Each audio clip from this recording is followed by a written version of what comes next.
very... We can see at the bottom of your screen another very, very significant breaking story. Huge bit of transfer news for you, especially if you're a Chelsea fan, because Chelsea have agreed a £54 million deal with Wolves to sign Pedro Neto, a player who has been linked with the club before. He's understood to be travelling to London right now for his medical. He's also been of interest to Tottenham this summer, but as far as we understand, it's broken up into an initial £51.4 million payment, or 60 million euros, plus 2.6 million in add-ons. So 51.4 up front, 2.6 in add-ons. Put those two together, that makes your £54 million. So the deal was agreed earlier today. Chelsea agreeing to sign the Wolves player Pedro Neto for £54 million. We've been waiting for that sort of big move that really ignites this summer transfer window. Well, I wonder whether that might just be it.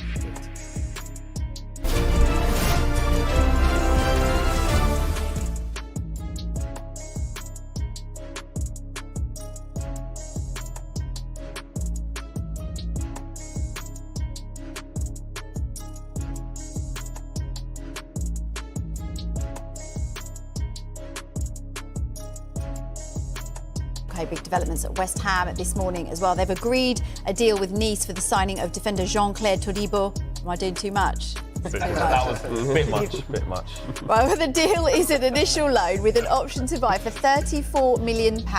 He's on his way to London now. He's going to have his medical soon. Kwaku, West Ham have been busy, haven't they?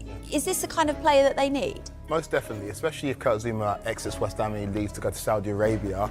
This would be a huge coup for West Ham. Of course, he garnered interest from some of the top clubs in Europe, like Manchester United, like Juventus. And League One's a happy hunting ground if you're looking for a centre-back that's physical, can also play football as well. Think about Lenny Yoro joining Manchester United.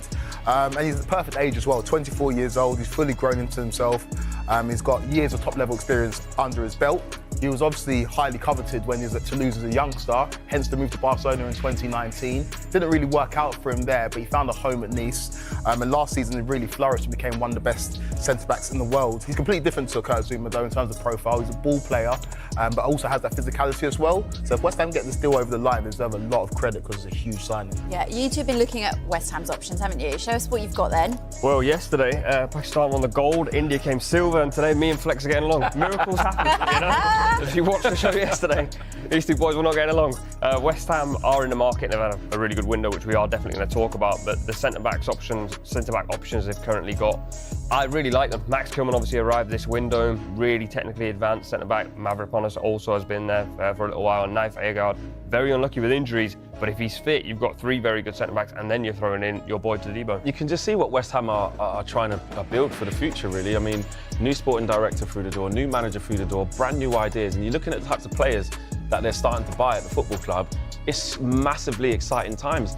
Jean-Claire Todibo, let's take a look at him in comparison to the other West Ham centre-backs here. These are league stats per 90 minutes from last season, and you can see just how combative he is. 1.97 in terms of tackles. That's the highest out of the rest of the centre-backs. One of his weaknesses is actually, for how big and dominant he is, he probably would like to dominate a little bit more in the air. He probably ranks the lowest in terms of that. But if you're looking at passes attempted as well, 83.5, he's the leader for that as well. So he's a ball-playing centre-half. He likes to progress the ball, and that's what Julian Lopetegui is going to be looking for.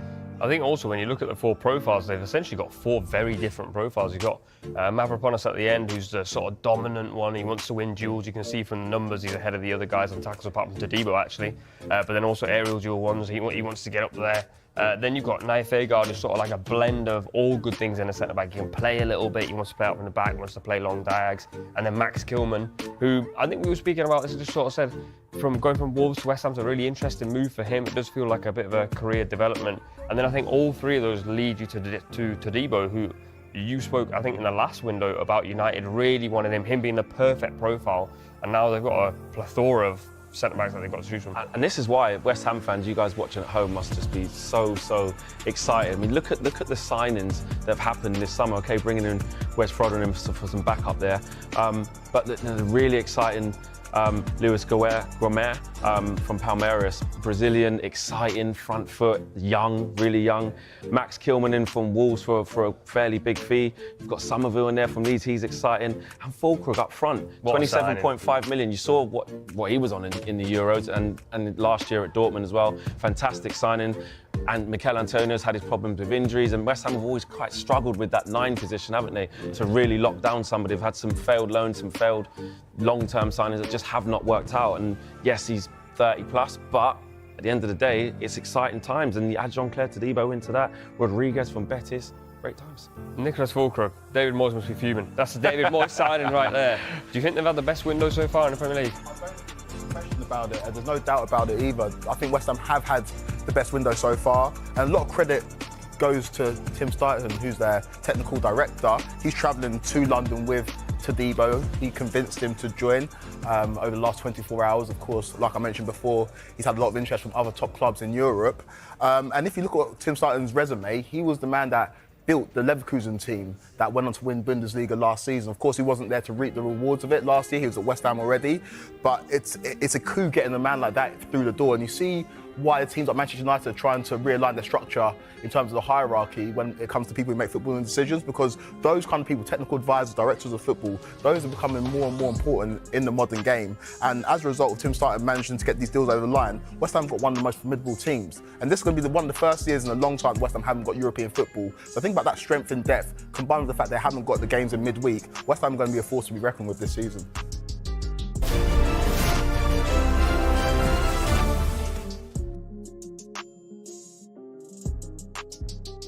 Tottenham will take on Bayern Munich in a pre-season friendly this weekend, but the big questions are around the incomings and outgoings of the club, or lack thereof up until now.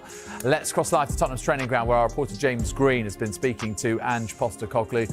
Hi there, James. Good afternoon to you. So that might change in terms of the deafening silence of transfers that has been around the Tottenham Hotspur Stadium thus far, because they are in advanced talks to sign Dominic Solanke from Bournemouth.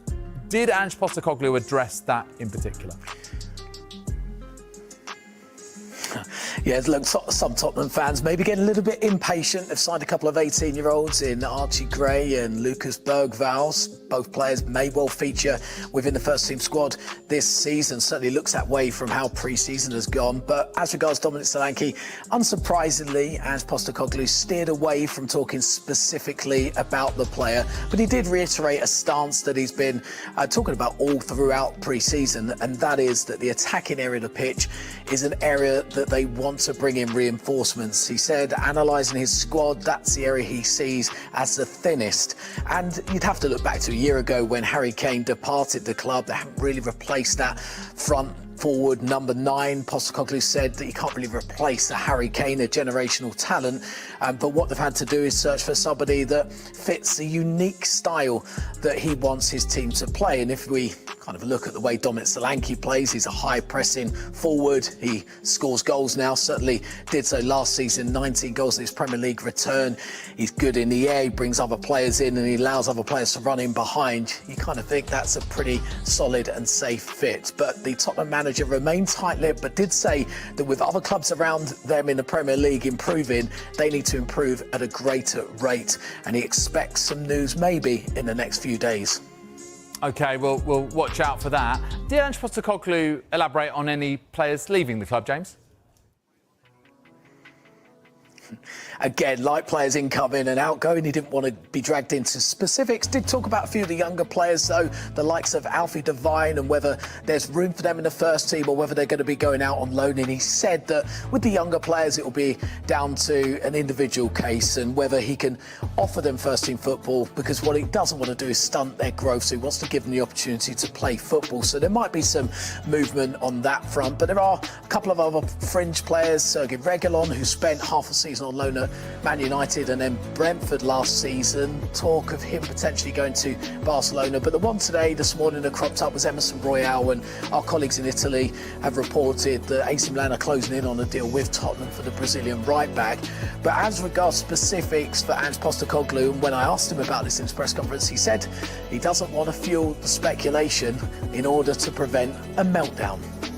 I think, me sort of speculating around these things, a bit like Yeah, it's a bit like the treasurer, or what do you call them here, the exchequer. If I speculate, stock markets could crash, mate, or in our world, Twitter or X, whatever, it could go to meltdown if I start speculating about things. So, look, it's fair to say we've still got some work to do in the transfer window, and hopefully, those kind of things, well, they will get resolved. It's a little bit difficult for me because I don't have a control over that to kind of be definitive about it, but like I said, I'm hopeful that over the next sort of few days there'll be some resolution, both ins and outs. So yeah, look, it looks like there will be some positive news on the transfer front soon for Tottenham fans, and patience will certainly be rewarded. He did later on in a press conference say that he expects a forward to come in certainly before their first Premier League game against Leicester City, the first Monday night football of the season. And they're building up for their final pre-season game against Bayern Munich tomorrow night, where they'll welcome back Eric Dyer and in particular record goal scorer Harry Kane. He said, look, it'll be hopefully a lovely occasion for Harry, for his family. The fans at Tottenham as well will sure to give him a nice warm reception, but he said as soon as kickoff goes, he hopes he has a bit of a miserable time.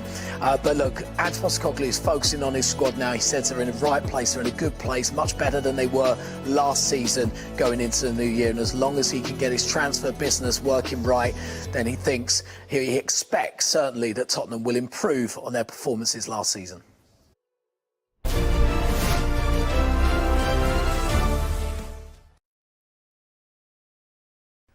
All right, for more on this, time to welcome into the show former Chelsea defender Frank Leboeuf. Frank, great to have you with us. What do you make of the latest loss for Chelsea and then the explanation we got there from Maresca? Well, it's not getting any better, but as always said, I don't want to judge Chelsea in the preseason because for me it's kind of training session, but I'm getting a little bit worried about what I'm going to see in the first game against Manchester City.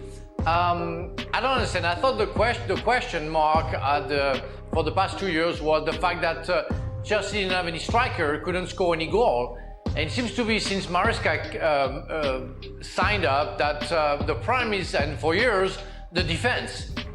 Okay, that's the other way around. I didn't see that coming. And I'm okay if you want to drop, but you can't even drop if you don't follow the players who go behind the defense. It's not going to sort any problem out, and we saw that in the two goals.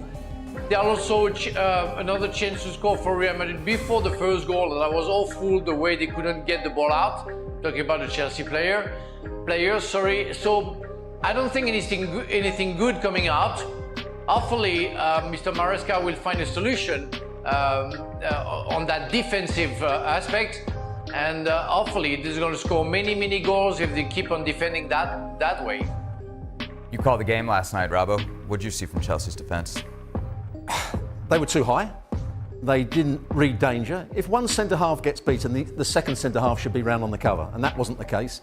Reece James is a very good player, but I was very critical of him last night because I was watching the game, and there were times where Vinny Jr. went short and then just span in behind him, and Reece James carried on watching the ball, and Vinicius Jr. within the space of a couple of seconds was 10 yards behind him. The recovery runs weren't good enough. The closing of the ball wasn't good enough. And I understand what Maresca's saying, that the players should be 5 yards deep, and that was something they did because he's not actually working on that moment. He's gone in there, he said, my first 4 or 5 weeks has got to be how we're going to play out from the back, how we're going to be more complete. And they're not doing that very well either. So they've got major problems. With only a week and a bit before the first game of the season, I worry for Maresca at the moment. You think the issues will carry over into the regular season? Yeah. I'm watching, and sometimes pre-season's pre-season where you get a lot of mistakes out, but the goals that they concede, and when you're trying to fix a high line, it's one of the most basic things in football said. I've worked with so many coaches when you do patterns of play, when you do 11v11s, they'll blow the whistle or drop a ball in a random area, and there'll be lines drawn across the pitch where you should be, where your back 3 or back 4 should be. If there's no pressure on the ball, you can't play a high line. That saying's been going around forever since the game was invented. If you play a high line like Chelsea did against Real Madrid last night, and Man City, by the way, will be desperate that they play a high line because their runners like Erling Haaland, etc., will all spin in behind. It's so easy to fix. You just drop off and be deep, and then you can try and get tight if you want to close people down. But when I look at Man City, there's about 7 or 8 players who haven't even joined up with Man City yet. They're all left behind. because in the Euros or Copa America. When I look at Liverpool, there's Trent left behind, there's Szoboszlai left behind, there's Darwin Nunez, there's Diaz all left behind. This Chelsea squad is probably close to full strength. What they've brought to America is a full strength squad. So I worry for Chelsea thinking that's nearly your best team or best squad, and you're making such individual mistakes. And the other thing as well is in pre-season, if you're a player, you want to prove to the manager that I want to start on match day one. I'm seeing so many Chelsea players that are playing their way out of the team. Frank, you agree with that? Yeah, and that's why I'm worried, because I don't see how they can sort any problems out. Yeah, they have some new signing, and I guess we're going to talk about the striker. But yeah, I see in the middle of the park nobody taking the leadership, and that we know that's the main concern for me, because they have no experienced players. Even if we have a World Cup winner with Enzo Fernandez, I don't feel that he can be a leader in that matter. We see in the first goal, they ended up being 2 against 3.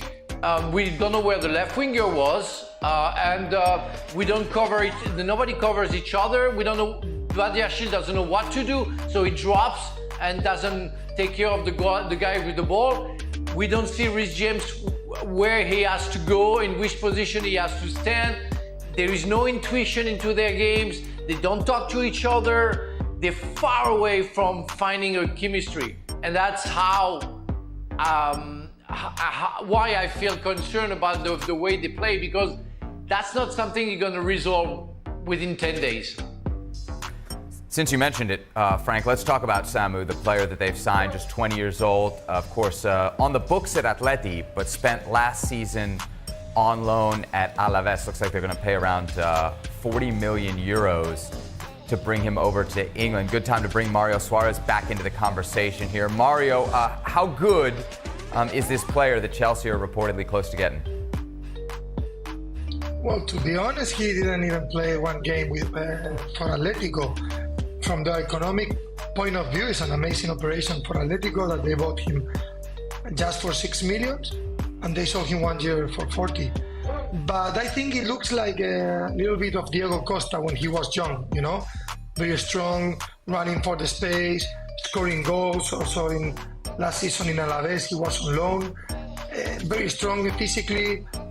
I don't know, let's see. The problem is that he goes to a club like Chelsea, that is supposed to be a big club, and you have Nkunku, you have Nico Jackson, you have also Lukaku.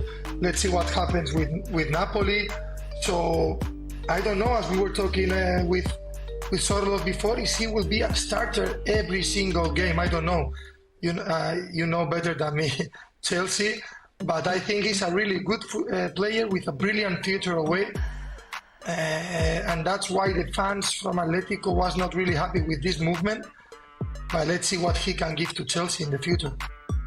Frank, he doesn't have a very big resume, a very big CV, just 20 years old, I think only like 35 first team top flight appearances. Is that the profile that you want Chelsea to be going out and looking for right now? Is that the type of player that the club needs? Of course not. I mean, I want to give a chance to the product, and maybe he's going to be a surprise because he's talented, and you don't sign for Atletico, even if you play for Alaves, you scored 9 goals last season. So you have a quality, you have a status, but you're very young. We don't know. When I saw that signing, I said, okay, I have to Google him. So I went to Google, got the video of him, seeing playing for the reserve team of Atleti, playing for the under-21 with Spain, not knowing who the guy is, 34, 40 million. Where you want to go with that? I'm sorry. And again, maybe I would be surprised, but it's too many players with the same profile, with no experiences. It's very worrying for me. It feels like business as usual, right? Recently for Chelsea in terms of the type of signing they're bringing in. Just doesn't make any sense. Unless the kid is going to turn into a superstar, but I didn't see anyone else queuing up to buy him. Didn't play for Granada, I think played once. As Mario said, never played for Atletico Madrid. So you're buying, as Frank said, an unknown. Yes, the data guys and the analysts would have seen lots of tapes from him and see the potential in him. But is he really going to start Premier League games for Chelsea at 20? With, as you said, not a lot of first team games to back himself up, to try and give him experience. So Chelsea have bought a player, and I think they've put him on a 7-year contract, which is their way, the 7-8-year deals to try and get around PSR, which is bizarre. So they're putting a lot of pressure on him, and it's going to be fascinating to see if it works or not. Doesn't seem like an impact signing. Are we being too hard? No, but it's a flawed system that Chelsea have got at the moment. Because if he does turn out to be this great player, he's going to come in and play at centre forward. What happens to Nico Jackson, who you bought in exactly the same way? Yes, we're buying him young, we're buying him, at quite a cost, but we're going to develop him into a great player. You give him one season, he was getting better towards the end of the season. So, no, sorry, you're out the team now. We've given up with you. We're going to try somebody else. Because if you're buying young players, you have to give them time. And if Samu doesn't come in and play week in, week out, how is he going to develop as a player? Playing for Chelsea's under-23s, playing in behind closed-door games. It just doesn't make sense. If they bought him and then lent him back to a decent side in La Liga, that might work. But if they think he's going to be the number one for Chelsea, that's a strange buy. Frank, last word on Samu to you. Yes, not on Samu, but on Chelsea Football Club. I'm in relationship with many Instagram Chelsea fans. So everybody is hoping for the best because they love their clubs. And few of them believe that the club is in transition and it's going to get better very soon, which we all know is going to be doubtful. But many of them are getting very angry. And I tell you, if it doesn't work, people are talking about riots. People are talking about saying to the club and the board that they're not happy at all. So they better bet for the best, because otherwise it's going to be terrible after like 2-3 games. And when you have all inexperienced players, how are they going to handle the pressure from the fans? That's going to be crazy. The far cry, isn't it, Chelsea, when they had Drogba and Ballack and Terry and Ashley Cole and the greats that they've had, Frank Lampard, etc. And now Chelsea fans have got to try and watch a team that they've got no real identity with. They're trying to watch an owner do bizarre things like 7-year contracts and buying young players. So the Chelsea fans are turning up and they keep hearing transition every 6 months because they're sacking a manager. They're still paying Graham Potter 200 grand a week. They're sacking managers left, right and centre. And the fans just can't get on board. They haven't got an identity. They're watching a team and they're watching young players where they think, well, I hope he's great because we spent £100 million on Caicedo or another £100 million on Enzo Fernandez, or we spend 45 or 50 on Lavia, and Mudrik's costing 75 million. They're spending the money, but the Chelsea fans are thinking, well, I can't identify with this. So what's going to happen in 6 months' time? Because Maresca's going to be under pressure. If he gets a wallop enough Man City, everyone's going to be watching Maresca in Chelsea on the early parts of the season. So they've got it all on. What do you think the bar is for Chelsea? Like, what if you were to set expectations for this team right now for their fans? What would you say? They've got to be challenging for the top four. There's no doubt about that. Do you think this team will challenge? I don't think they'll challenge, but that's what they have to do as a football club, because that's what you've bought a whole load of young players and you've spent a fortune on them over the last couple of years. A whole mixture of them. Now, you need to see those players develop. And if they keep buying new players in, new young players... You finished top four with developing players, though? No. Well, you will after a couple of seasons, if you develop them after a couple of seasons. But if you get rid of them after 6 months, when they haven't had a chance to develop... And a new manager. And a new manager again, because they're going to go through they're going to go through 2 managers a year. So there is no chance of development of these players. The whole strategy is flawed.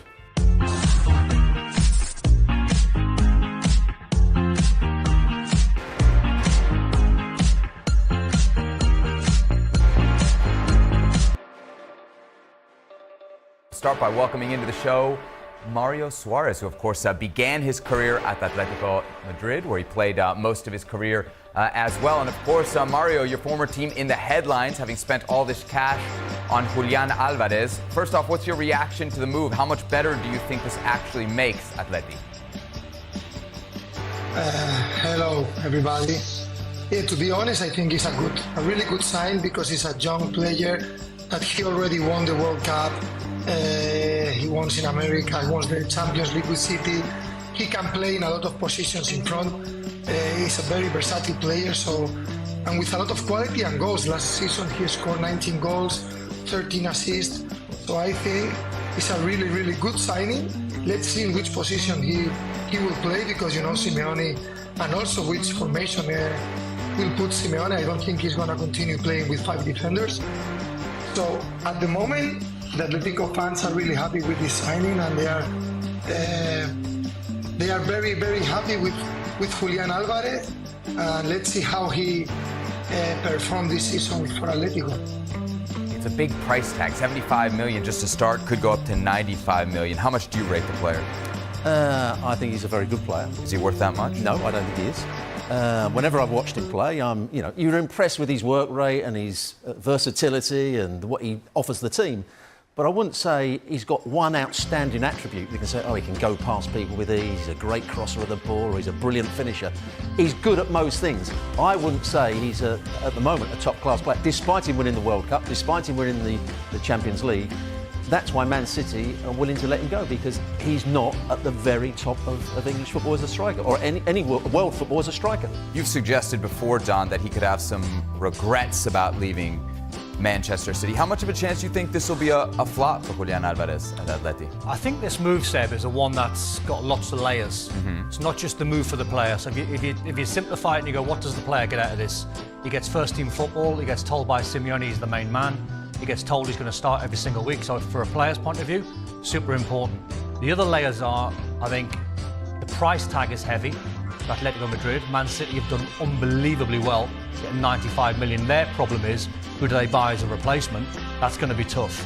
But for the player, at 24, I think he goes to Atletico Madrid on the side of it where he's going to be, going to be the top man and going to be important. If you stay for one more year at City at 24 and get lots more trophies behind you, that move would always still be there, or a similar move. What would you do if you were in his shoes? I would move, because, contrary to what Don's saying, winning isn't everything as a player.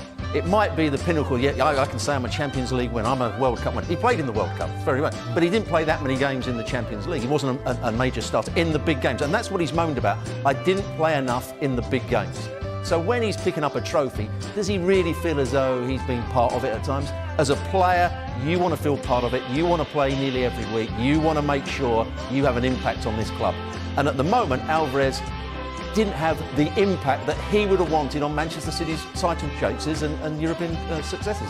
What about the fit at Atleti? We had Alan Moreno doing a potential 11 yesterday, and he has Julian Alvarez out on the wing with Sorloth in the central position.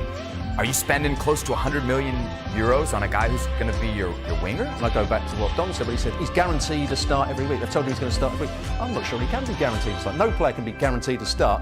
And if you've just bought Sorloth, who's done very well at Villarreal and scored lots of goals, Alvarez out on the right-hand side, I don't really think it suits him. And again, he becomes a utility player that hasn't got one aspect of his game. You're playing out wide where he's going to go past people, get crosses into the box and look an outstanding winger. There's a lot of players who are better in the wide areas than Alvarez. When you make a move, Seb, and before you even sign, you have a conversation with the manager.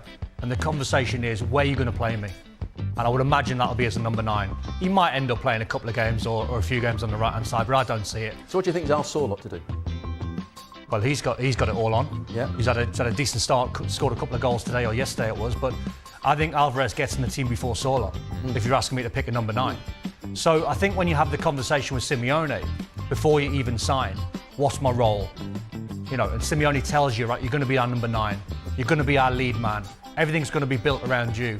If all of a sudden, a few games into the season, he finds himself on the right wing, he ain't going to be happy with that. Mario, who would you have playing through the middle? Sorloth or Alvarez? I don't know, but let me tell you one thing, because I know Simeone really well. Simeone can tell Julian Alvarez on the phone whatever he wants, that later he will put him in the winger or everywhere. In my times, we were used to play 4-4-2 with 2 strikers, and Simeone, I know that likes that formation very much, because I agree with you. I don't know where he's going to play Julian, where he's going to play Griezmann, because if you don't play with Julian on the side, you have to put Griezmann, that is not happy, also there. Tamulino, where he's going to play, Gallagher. I don't know. Now it's true that you are investing, but let me remember you that Joao Felix was also 120 million euros and didn't work. Hazard also in Madrid. So now is the time to demand more on Simeone, his staff, and the players, because the club is investing money. Now you have to demand more on the players, on the coach. You cannot finish 4th place, 19 points behind Real Madrid. You have to fight for the league. To be honest, I think Real Madrid is the favorite at all in all the competitions. But you have to improve the performance that you did last year. And if you want to do that, Julian Alvarez must be happy on the field. Mario, you mentioned Joao Felix, and I feel like when he made the big money move to Atleti, a lot of people were thinking, okay, this is going to be a new era for Atleti. Diego Simeone is going to change. That obviously didn't happen. Here they're spending more big money on another attacking player. Mario, do you think Diego Simeone can get it right this time? Do you think we will see a different, more attacking version of Atletico Madrid? I hope so. We all hope so. I think, as I told you before, he is not going to play with 5 defenders this season because he has the players to play more attacking football, to create more chances. But the truth is that they are investing, but is Sorloth improving a lot? Morata or Gallagher is improving a lot? I don't know, De Paul or Llorente. You know better than me this player, but Julian Alvarez is true that he's a really good player, that I think he's going to be the star with Griezmann. Lenormand, I think, is improving the players that Atletico already have. But let's see what happens, because I also miss one good left back, because Reinildo is a center defender. He can play there, but he's not a left back. Also about Lino, that he was one of your best or your key players last season. Where are you going to put him this season with all the players you have in front? So now Simeone has to prove that he can handle with all the tools he has and to get the best version of all the players. Robert, what do you make of the Conor Gallagher potential addition? Obviously, it's not official yet, but it seems like he may be headed to Atleti. Again, he's a very good midfield player. He's not one of the top midfield players in the world, but he's a player that's got good energy.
Represent the colour of their flag, and that sort of yellowish live cricket for Spain. As I mentioned, 2 consecutive finals for Spain, winning so much internationally in men's and women's in football. A gold medal now would really add the icing on a very, very ice-topped cake. The officials we have here this evening in the Parque de Princes, they're all from Brazil.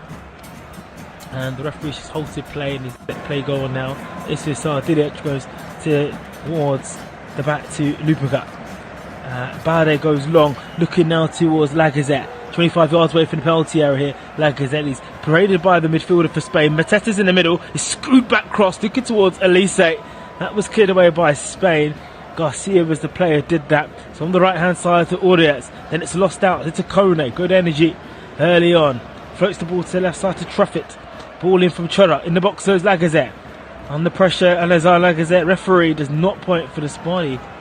He points for a goal kick because Lacazette slipped in the middle. And Lacazette saying, well, listen, talk to VAR. He's holding his hand now. The referee's not happy with the discussion via the France captain. It was Garcia, Eric Garcia, was holding Alexander Lacazette. Nothing doing, says the referee. There seems to be a problem though for a Spanish player who's on the ground also. So frantic start early on. No goal mouth action, but we've had 2 players go down for Spain. We've had a penalty claim for France, and now we're seeing treatment coming in for a Spanish player, and it was Ferman Lopez colliding with Lukeba, who plays his football for Red Bull Salzburg. Sorry, Leipzig rather. You see the red ball and you automatically think Salzburg, but he plays for Germany, plays for Leipzig, the centre back. So Lopez just getting some treatment early on in this Olympic game. Early transfer news across Europe will have you covered with stoppages. Tottenham have reached total agreement with Bournemouth to sign Dominic Solanke, deal worth up to 65 million. Terms in place are a 6-year contract for the 26-year-old. He will undergo a medical tonight and tomorrow. It seems like Tottenham have a top target in Dominic Solanke. So Fermin Lopez, from a Spanish point of view, are happy that he's up and going. And that's a positive outcome for Spain. Player that's scored in every game. His tournament's a wonderful goal, especially Japan goal outside the boot. Highlights you can see, of course, on the flash app. Spain have the ball now through Garcia. Now towards Miranda down this left side. Miranda goes infield to Garcia outside penalty area for Spain. Floats this centrally. France step up and try and win it through Millets, but loses out. Now the ball spreaded on to the right side to Pibal and Auriez, but in the end it's intercepted by Truffett, and Truffett gives it back towards Restes. Restes uses his left foot to launch that long to Mateta. Mateta with the tucked in shirt for France. Was down this right hand side for Spain with Auriez, and he's won the free kick. Auriez, he's done that in style, and I say in style because he just casually twinkle-toed away from the 2 players that are around it, and the full-back in Truffett, and then it was Lacazette that got involved. Thierry Henry, the head coach for France, what a story this could be, winning the gold medal match for his nation, in eye for coaching, and eye maybe for Didier Deschamps' job. France already have confirmed after losing to Spain in the semi-finals of the Euros that Didier Deschamps will be in charge of the next tournament cycle, heading up to 2026 for the World Cup in America, Canada and Mexico. Ball's in the centre circle for France, headed on by Lacazette, looking towards Mateta. Mateta's able to bring it down and usher it to the left-hand side. He gets it back, this time from Chadard Mateta. He's up against Pibal. He goes round Pibal and Mateta. He scoops it towards the penalty area. It's cleared away by Garcia. And that'll be a throw-in line with the penalty area for France. France 0, Spain 1 here, live on Flash Score. As we approach the start of the European domestic calendar, we still have some international business to finish. It doesn't get much bigger than the Olympic gold medal match between France and Spain. The throw-in is taken by France. Tuffet throws it in. It's headed away by Spain at the edge of the penalty area, and that will trickle away. It will be a throw-in to Spain. Kone couldn't keep it alive for France. Really lovely work by Mateta. He kind of shuffled with the ball, trying to go around Pibel. Mateta still contracted to Crystal Palace. It's interesting to see Elise in this central role. Of course, we've seen him on the right and left position of the midfield, and Crystal Palace, Roy Hodgson, and of course new coach with Glazer, who took over halfway through the season. It's Spain releasing down the left-hand side Ruiz. First touches for him, but Paredes has come over and closed that door. To swing the ball forward, he has intercepted by Spain, 25 yards away from their own penalty area. France, they pick it up and they give the ball to Lacazette outside the centre circle, who tosses it onto the left-hand side. A lot of room now for Tefert to run into, eating up the acres of space that's been afforded to him in the Parc des Princes. He checks back a little bit, goes into the middle for Chetard. Kone's there in the middle. This place still in Spain's half, but near the centre circle, so away from the danger. It's with Bardet now, inside his own half for France. He playing the ball across the centre-back position with Lukeba. Lukeba has got Tefat to the left of him, uses the Frenchman, of course, in Tefat, goes centrally to Lacazette, 30 yards away from the penalty area, left of the D, wants to cross the ball, and he does in the end, but there's no one in the penalty area. Mateta was on his heels, edge of the penalty area, and Olise was behind him also. Beautiful weather for football. The sun is shining in Paris for this occasion. The Parc des Princes, I want to say sold out, full to the rafters, but there's enough people have come out to see this final in the capital city, of course, the host city. We've seen games played in Nice, we've seen games played in Lyon, we've seen games played in Marseille for this final. Here it is, Kone onto the right hand side, gives this to Sardilia. Back to Bardet. So back now, cross to Chathet.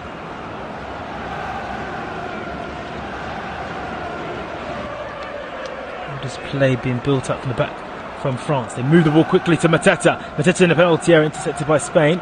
And France are doing really well at the moment. They really are, aren't they, to nullifying Spain getting on the ball. We know how Spain love to play, love to be on the front foot, tossing the ball around. We've seen that in the semi-final against Morocco. Seeing whole heaps of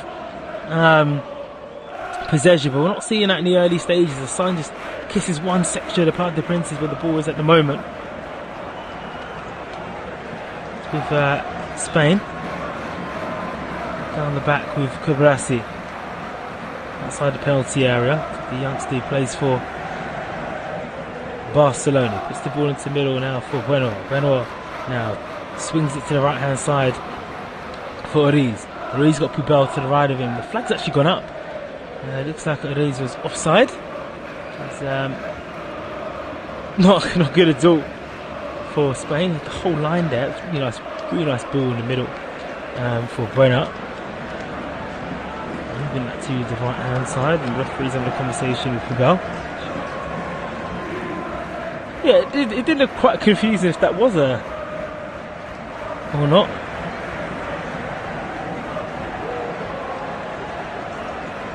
A little bit.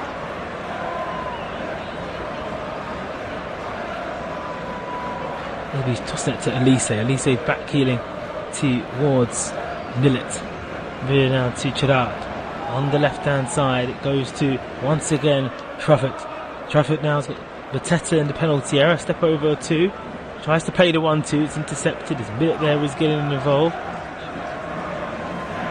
Trafford's trying to clear. It's Miranda gets it away. It's 0-0 here on flash score between France and Spain. We've played 10 minutes. It's flown by. We'll go to extra time. We can't find the winner in normal time. It's how it works, but just to confirm, France have tasted extra time already in this tournament in the last round. Up against Egypt, they were behind in the second half. Mateta came up and levelled, took them to added extra time, and then Elise found his range. They will end up 3-1 winners that night. Here is Elise. He's found the range for a French player who's put in Milan. Trying to go forward. It's dealt well with Eric Garcia. He came and covered from his left centre back position to cover it in a right back, full back position. Elise thought he's won the first corner of the game. He hasn't, but the ball's still with France in the penalty area, and it's found its way through. It's a shocking error by the goalkeeper, but it's Millier that scored. France 1, Spain 0. And now they have the lead here. We'll have to wait to see if this will stand. But the flag is waving forward. Ahead, Allez les Bleus. They take the lead. And it's Miller with it. Well, we'll have to see if the ball went out or not. Initially, or there was a foul. Elise had it. That was intercepted. Spain tried to clear the ball. It came back to Miller. First time effort. And it's a real error from the goalkeeper, Tennis. It's straight at him. Side-footed through. And he just misjudges it. And it just goes into the net. The Parc des Princes, the whole stadium just lifts up in real joy. The goalkeeper just looks away. There will be, of course, a VAR. But Enzo Miller is the one who has given us the lead. There's no VAR check here. There's a goal, 11 minutes in. It's the hosts who've been the better side, you have to say, inside the first 12 minutes or so, breaking the deadlock with the first goal of the tournament in the final in this gold medal match. And Spain, like they had to do on Monday, if they're going to win this gold medal, they're going to have to come from behind. Ibrahimovic to Garcia. Down the left-hand side now to Miranda. Now to Pavel. Really bad error from the goalkeeper in Tennis. The match ratings are up now on the Flashscore app and website. If you want to take an interest on how we are seeing things and how things are being generated for us on the app. And France picked the ball up over the halfway line with Elise. Poor mistake by Spain, and Elise in this area can be very dangerous. He's got Mateta and he's got Lacazette ahead of him. Gets the ball to Mateta, gets it back Elise in this central area, gives it to goal scorer Milia. Two in the middle already. A low ball goes in, and it was gathered in by the goalkeeper in Tenez, going down low. There was no France player behind the goalkeeper if he did let it run also. Kibrasi on the left to Miranda.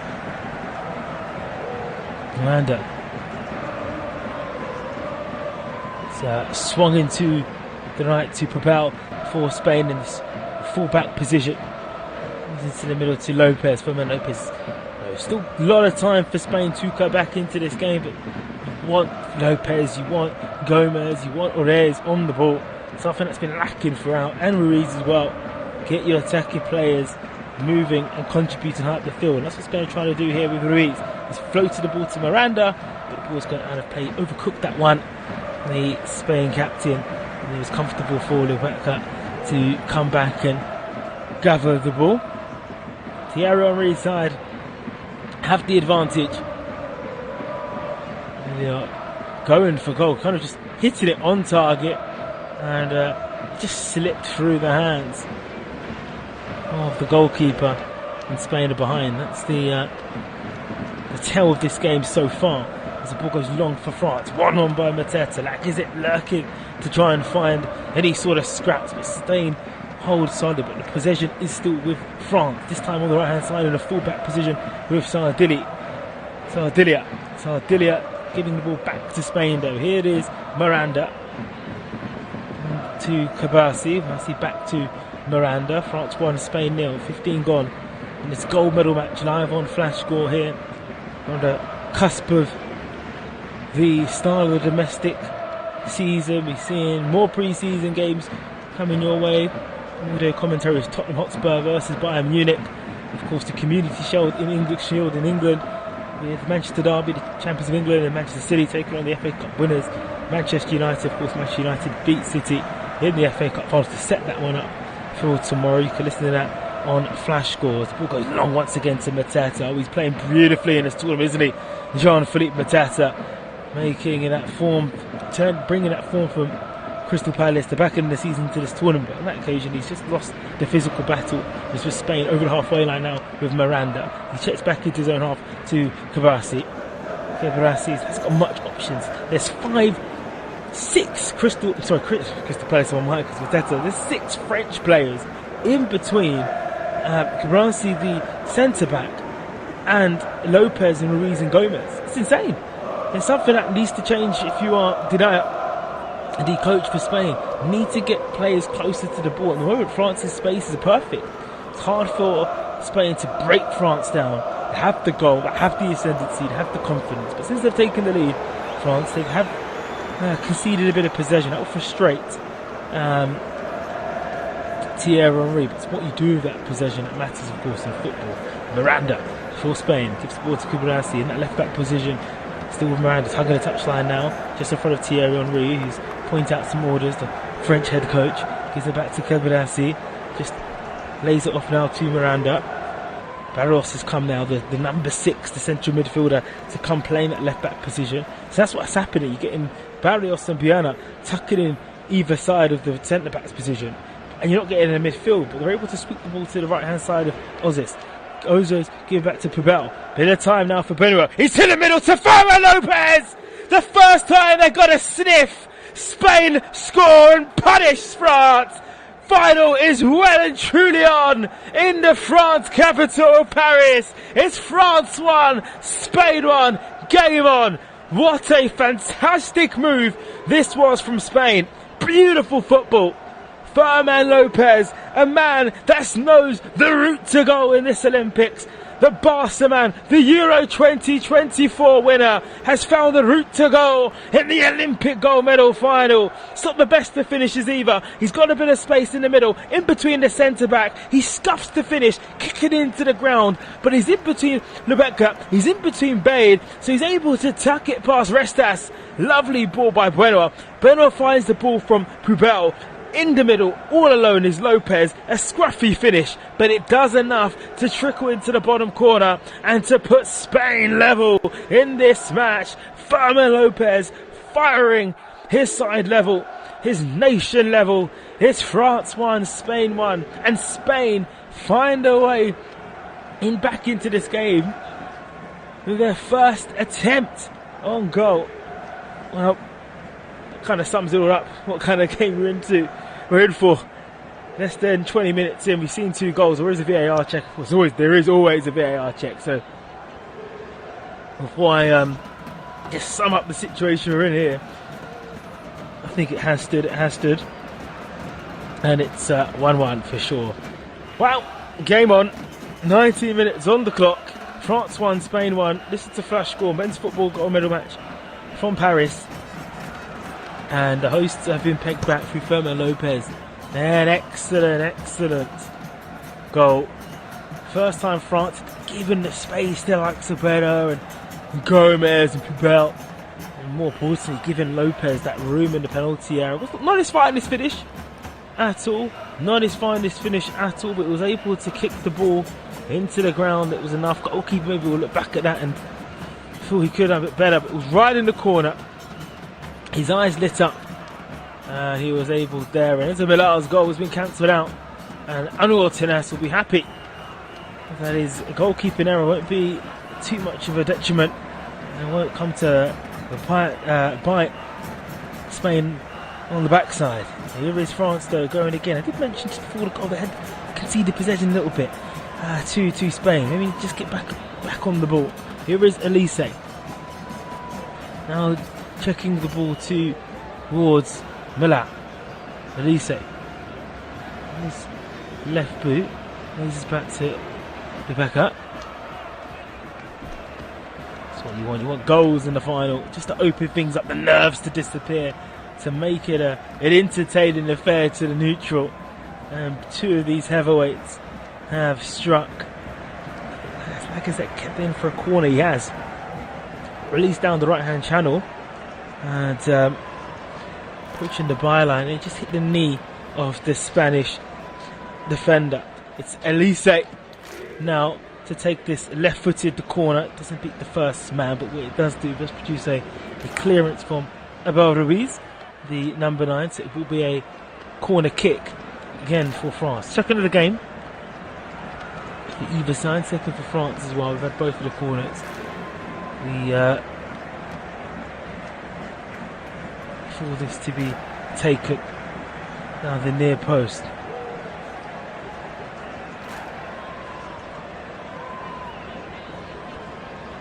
really good, well-worked goal from Spain. Can France immediately respond? Take two from the near side. Left foot of Elisa's better ball. Looking towards Mateta. And he got his head towards it, but he can only put it goalwards in the hands of the goalkeeper in tennis. Anywhere else, left or right of the goalie. And that would have been France retaking the lead in Paris. It's down the left-hand side for Spain. Looking towards Kabasi. Kabasi's ball's a bit loose. Mateta's brought down. Referee, what does he do? Is he giving a free kick? This could be an issue if he's given the free. He says they're coming together. So Spain gave the ball away in their own half, around about 10 yards away from the penalty area. The France player in the middle, I believe to have been Jadar. We're just waiting for it's a body check completely from Garcia and Mateta. He's saying they're coming together. Well, Garcia goes towards Mateta. And Garcia is very lucky. Mateta's gone up and said, "What, is that not a free kick?" He just took him off his leg, and Garcia's just looking at him a little bit with a wild smile. So, this is an interesting one because we do have VAR. Is that denying a goal scoring opportunity? Would VAR be brave for that in this gold medal match?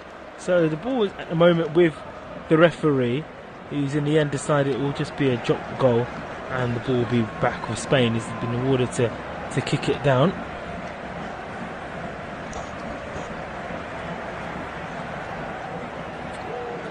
It is Miranda. To almost the left-hand side.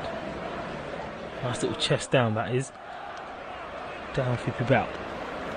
Pibal to Kubasi.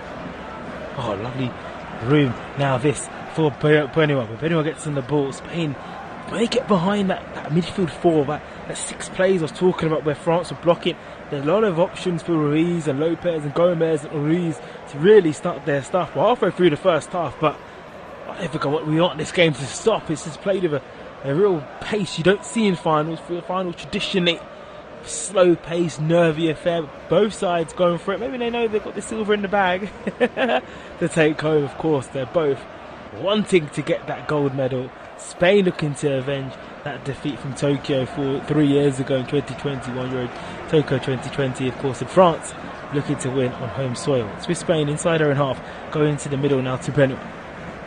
Benoit has got no players around him, so able to swivel and turn, gives the ball to the right hand side to Oriz. Oriz to Pibal. Pibal feeding the ball now towards Gomez. Gomez has switched positions with Oriz.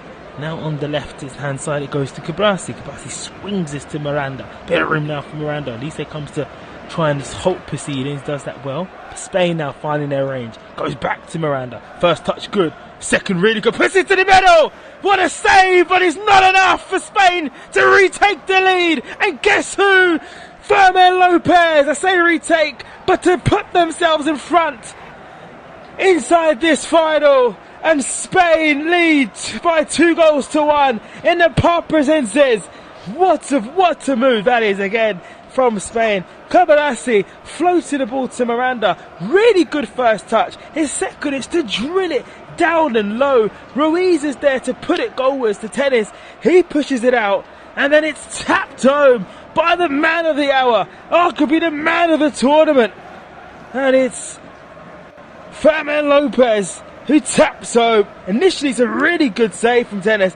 He hits him in his midriff. Maybe he should do a bit better. He outstretches himself to the left-hand side, but Fermin Lopez is just sniffing like a player who knows where the route to goal is, knows where the goal is. The Barcelona talent, the man that won the Euro 2024, was part of the Euro 2024 squad, has got another goal in this Olympic final. He's got 2. He's got 6 overall in this tournament. It's France 1, Spain 2, and France were in front for 7 minutes. Spain have able to, since the 11th minute, turn this game in its heads. 40 minutes ago it was France 1, Spain 0. It's Spain 2, France 1, and if France are going to win the gold medal match, they've got to come from behind. It's a bit obvious, but They really have to get grips to the ball. Wonderful challenge there is from Kone. He's tripped down. Referee says play on. Now it's a bit of room now for the number 6 to go forward, and Barrios. He swings the ball towards Oriz. Oriz and Gomez swapping pace. Oriz now floating from the left-hand side. Here's Benoit.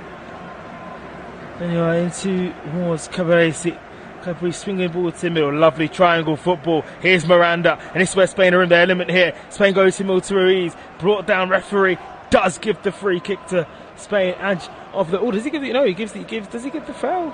Looks like he has given the free kick. He has in the end. Just looked like Miranda was pleading with the referee like he wanted a yellow card. Obviously it was Bade that brought the Spaniard down, but there is a bit of controversy because there was that collision between, if you remember, Garcia and Mateta that led to the referee saying it was a coming together and gave that ball back to Spain. Spain recycled possession and scored from that move. That might rumble on to be a bit of controversy. Of course, the technical team and the VAR team and the referee team all come from Brazil. More urgently for France, their attentions are right now is trying to deal with this corner, this free kick, edge of the penalty area. Right now, Tennis and Restes have not had the best moments in either goal. For France's goal and for Spain's goal, goalkeepers are nervous. You do wonder, are they going to go for goal here in Benoit, or is it going to be Ruiz? So Spain with a chance to shoot and score. It's a goal that goes in! Oh, it's a beautiful free kick! Wonderful from Spain! They've got another one! And it's absolutely superb from Benoit! They're 1-0 down after 11 minutes. They're now 3-1 up before the half-hour mark. And it's a stunning free kick from the Villarreal man in Benoit, outside the penalty area. Right-footed, went to the goalkeeper's right. Goalkeeper didn't move. And the Parc des Princes is silenced. Spain are flexing their international muscles once again on the international stage. Lovely, lovely, lovely free kick of the highest quality in this goal. All 3 goals have been beautiful from Spain. Well worked move from Fermin Lopez. Then the ball from Miranda, tap home for the second. And then now this free kick that just guides itself in. Right footed over the wall, caressing the net. It's superb for Spain. They have a 2-goal cushion in this gold medal match. France 1, Spain 3. And it's a long way to go down here for Thierry Henry's team. Milio got us going in the 11th minute for France. Then Lopez got a brace to make it 2-1. And 3 minutes later, with Jesse Barrios just fired in. Fires in 1. It's 3-1 to Spain. If you're France, you do need to maybe wake up indeed, France.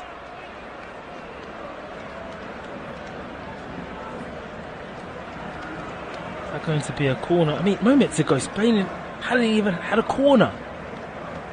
Now they're in full control. Well, no surprise that we're seeing substitutes warm up for France, notably Monaco midfielder Ocho and Rennes striker Koulimundo.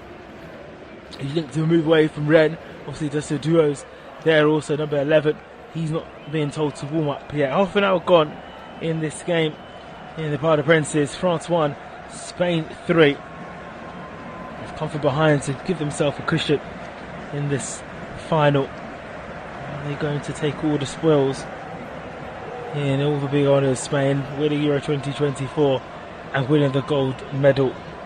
France have an hour to change that.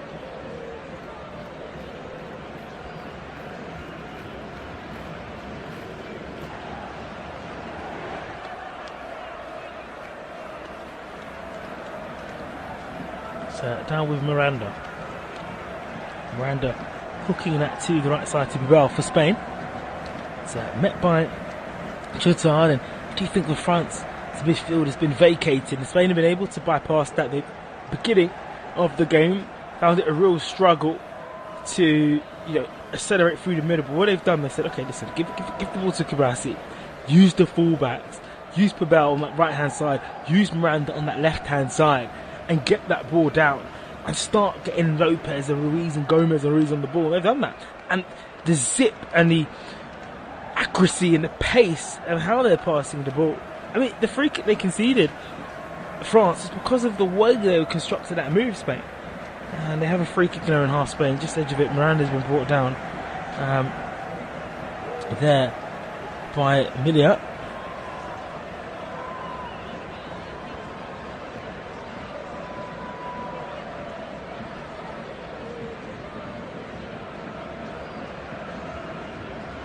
Still waiting for this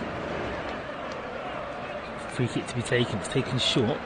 Spread it to the right hand side. Full up the bell. Over halfway line. So digs now towards Gomez. Oh, he swung this to Pabel. 3-weight in the middle. Tried to this no good defending from the French centre back, and Loretta had to stop that ball going in. That's the first protocol of these defenders. You've got to stop balls going into the penalty area, and we're seeing too many of that from a France point of view. Letting Spain build from those areas, and that's what happened for the second goal. Crucial moment of the game. Fermin Lopez at the double. It's on a hat trick, of course. Gives the ball to Ruiz. He's in the middle. Lopez. Ruiz is out of the penalty area. If they can switch the ball to Miranda, he's got a lot of space. It's with Barrios. He dinks us towards Miranda. Milio's got on the way with it. The ball actually was edging towards the penalty area.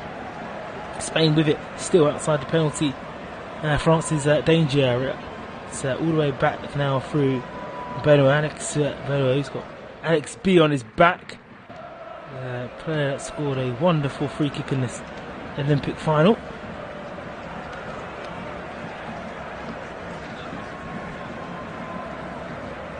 So ball left hand side to towards Cabarrasi. Cabarrasi going left. It's flicked on. Looking to towards Garcia.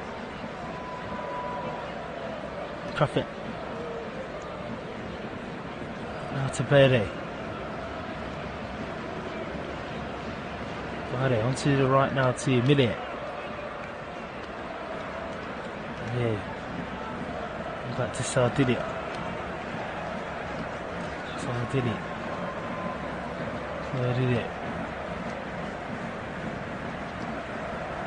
Onto Mateta inside the centre circle, to come deep to get the ball. Just feel that third goal zapped France. When you've got Elise though, you could always know you can build and find a way to find a route back into this game. Now with Fermin Lopez. Lopez back to Bero. Bero inside the penalty area. He gave the ball away. He's giving it back to his goalkeeper. Ends up swinging this back to Miranda. Such confidence. Lopez runs into a bit of trouble. Referee says handball. And Fermin Lopez is able to win a free kick.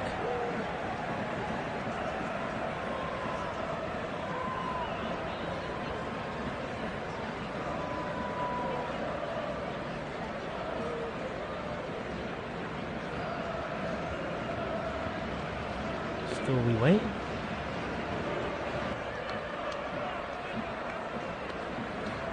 Just having a replay of this free kick from Spain. And Spain, as I mentioned, when they went behind you couldn't have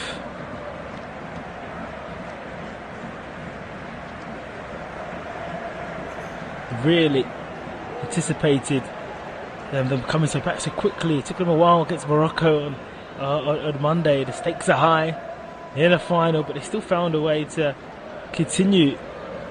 And once it clicked for them in this game, being able to put pressure on France in this final. You look at expected goals have gone up for Spain, 1.4, France 0.17, possessions down more higher, 56%, 4 attempts, double the amount France with 2.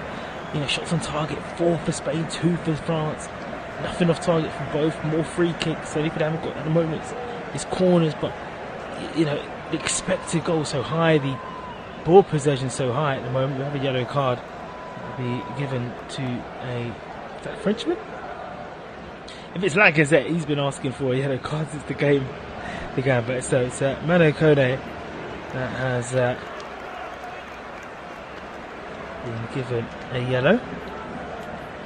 Just tripping over Oriz.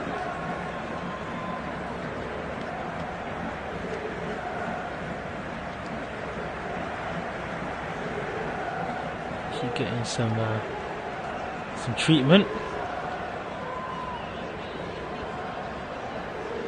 Alex Benner's 3 kick is just superb.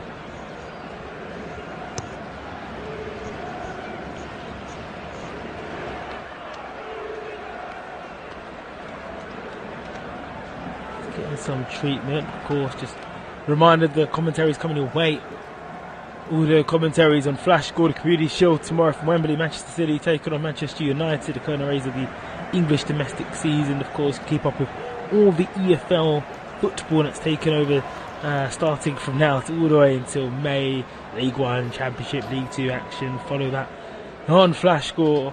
More Super Cup games to come with Stuttgart against Leverkusen next week, and then of course this time next week the Premier League will be kicking off a bit later than this time, with Manchester United taking on Fulham at home. But Spain have retaken the game and they're moving the ball quickly. It's now to Miranda into the penalty area.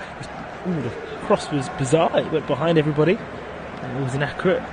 Miranda still has it. France headed it straight back towards him. He's more in the central area now. Three around him, plays a 1-2. Miranda gives it back to Fermin Lopez, edge of the box, shot blocked. Comes back to Elise. Elise now to the middle, looking towards Lacazette. Lacazette onto the left hand side now to Traffet. Traffet now into Mano Kone. Le Bleu need to find a route back into this game. A goal before half time will do the job. It's with Elise now. I don't think we're going to get a cooling break. This would be the time for a cooling break, so no surprise if we do. Here is Elise whizzing his way forward towards the penalty area. Gives it to Lacazette. He's Millier. Edge of the penalty area, right of the D. Gives the ball back and he gives to Bardet. He's done really well because he's under pressure, Bardet. Bardet now onto the right. Gives it towards Sidilia. And they want France, been urged to put the ball out of play. They're not going to, with Ruiz down for Spain. Players not happy. Ruiz back to his feet, to be fair. But France, they're 3-1 down in their home tournament in this final. They need every second to count. They can't afford to put their foot off the gas. They're about to build some momentum. Here it is, a minute. On towards Kone. Kone to the left towards Chadad. Traffic's there. 30 yards away from the penalty area now for France. This is labouring build-up play, but a lot of passes for Le Bleu. The blue shirts organising their latest assault on this Spanish goal. They give the ball towards Elise, who uses his left foot and the cross is inaccurate. It's Mr. Mateta. Nice idea, better from France. It's probably the best goal they've had since the first goal they conceded, let alone the third goal they conceded. That's how much they've disintegrated in terms of a force in this final. 4 goals in this first half so far. We hit the 40th minute mark on this final. France 1, Spain 3.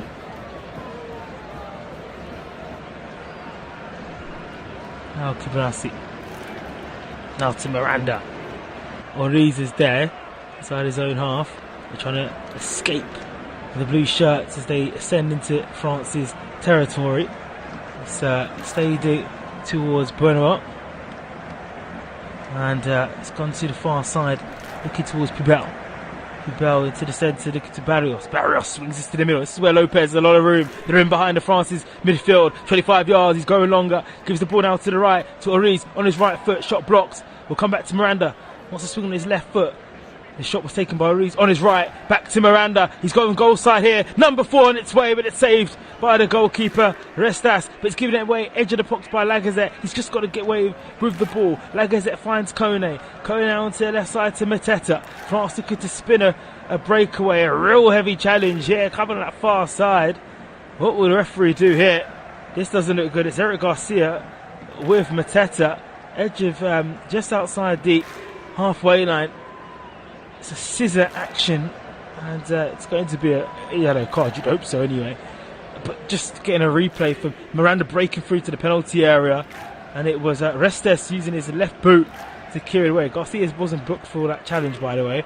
We're up and running with France. Can France get one back before the half-time break? No cooling break, it seems, in this final. The temperatures seem low enough for us to just keep on going. It's on the left now for Restes. Over to Bardet. Here in the middle, giving to Sardilli. Sardilli on the right. Once again for France, trying to play triangle football. Elise does the little back kill. This is 40 yards away in the right midfield position for France. It goes to the centre child. He goes for goal, and it's a reckless, wild effort that is tumbling over. Thierry Henry is wearing a tank top, just clapping his hands in appreciation for the attempt.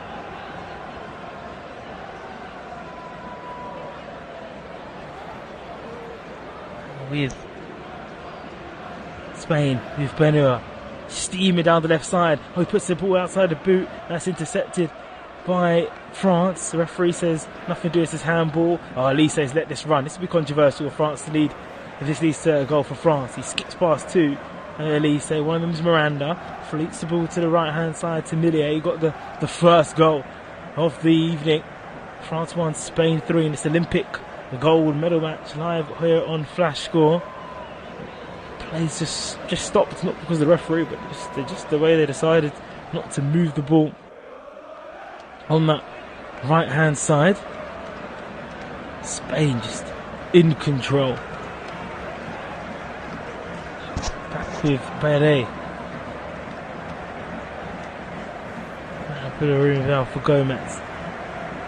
Giving the ball away, going long to Mateta and Lacazette. France. It's not met with anything. It's cleared away once again by Spain.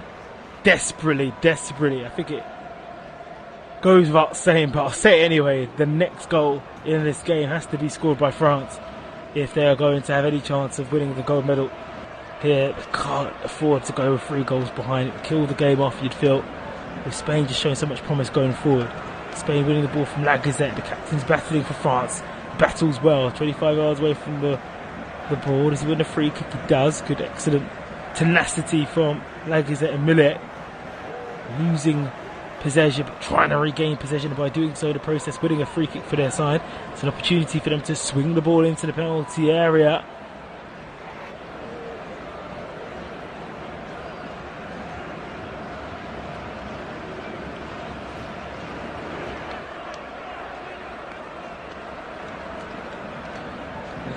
With Elise going to take this free kick. We're in the final minute of this game, of this half rather. I jumped ahead and read the script.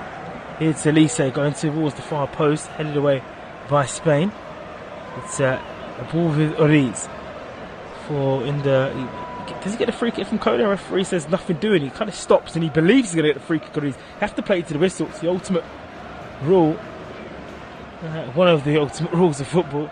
You play to the whistle because you don't want to get stung. Nearly there, Spain did get stung. They're able to usher the ball out of play, but they're still defending their box and their goal in the back end of this first half. Another ball floated in towards that penalty box from France. It's headed away though by Spain, and now this time the possession's with Spain. Miranda has a throw in. Does he get the throw in? It will be a throw in to Spain. Doesn't make sense. He kept it on, really. The Brazilian referee believes it's handball for Mede off the Amar Oriz ball. So France 1, Spain 3 here. Listen to Flash Score. 7 minutes added on the back end of this first half. We've seen a lot of bundle of time. We've got 14 minutes at the back end of the Morocco and Spain game. So yeah, we did have an early stoppage, didn't we, with Fermin Lopez. I'm not sure where the 7's come from, but could it be 7 heaven for somebody? Who knows? I couldn't resist. As France win the ball actually high up in Spain's half. They've got a throw that's given to Spain. I guess it can latch onto the ball after initially Teles, the goalkeeper, had fired it going goalwards, and it's headed away.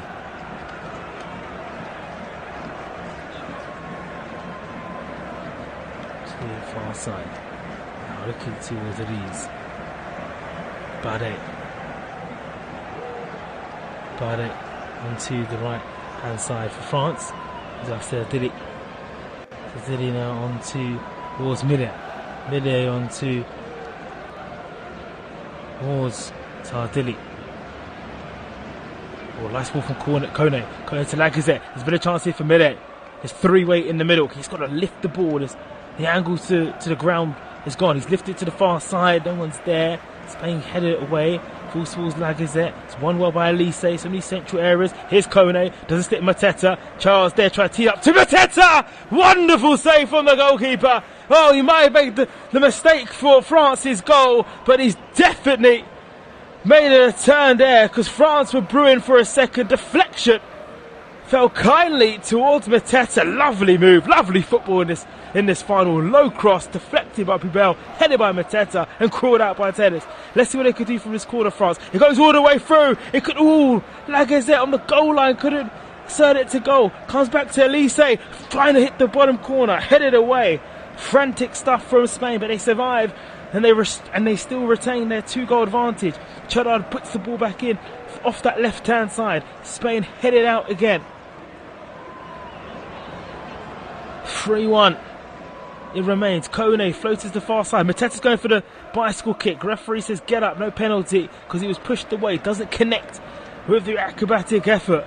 Here's Elise. We've still got 5 minutes left of his added time, and Spain are wheeling a little bit. Here is Elise. Edging close to the penalty box. Did a step over, then he stopped. Here's Bardet going on to Mateta. If you're France, you just simply go to Mateta. Keeps it alive, Mateta. He's up against Pubel. Pubel waits. Oh, it's a really good ball for Mateta. He finds Trossard, goes low into the middle. Millier's there. Still can't find a blue shirt. Spain doing everything just to move the ball away from their danger area. Garcia heads it off. Kone tries to win the ball in the middle. It's like Elise! Oh, goes wide. First, it finally broke to a French player, and it was Michael Elise on his left boot. Spain, honestly, just throwing players around, pushing anybody, and it was like playground football, you know, where there's 30 players playing.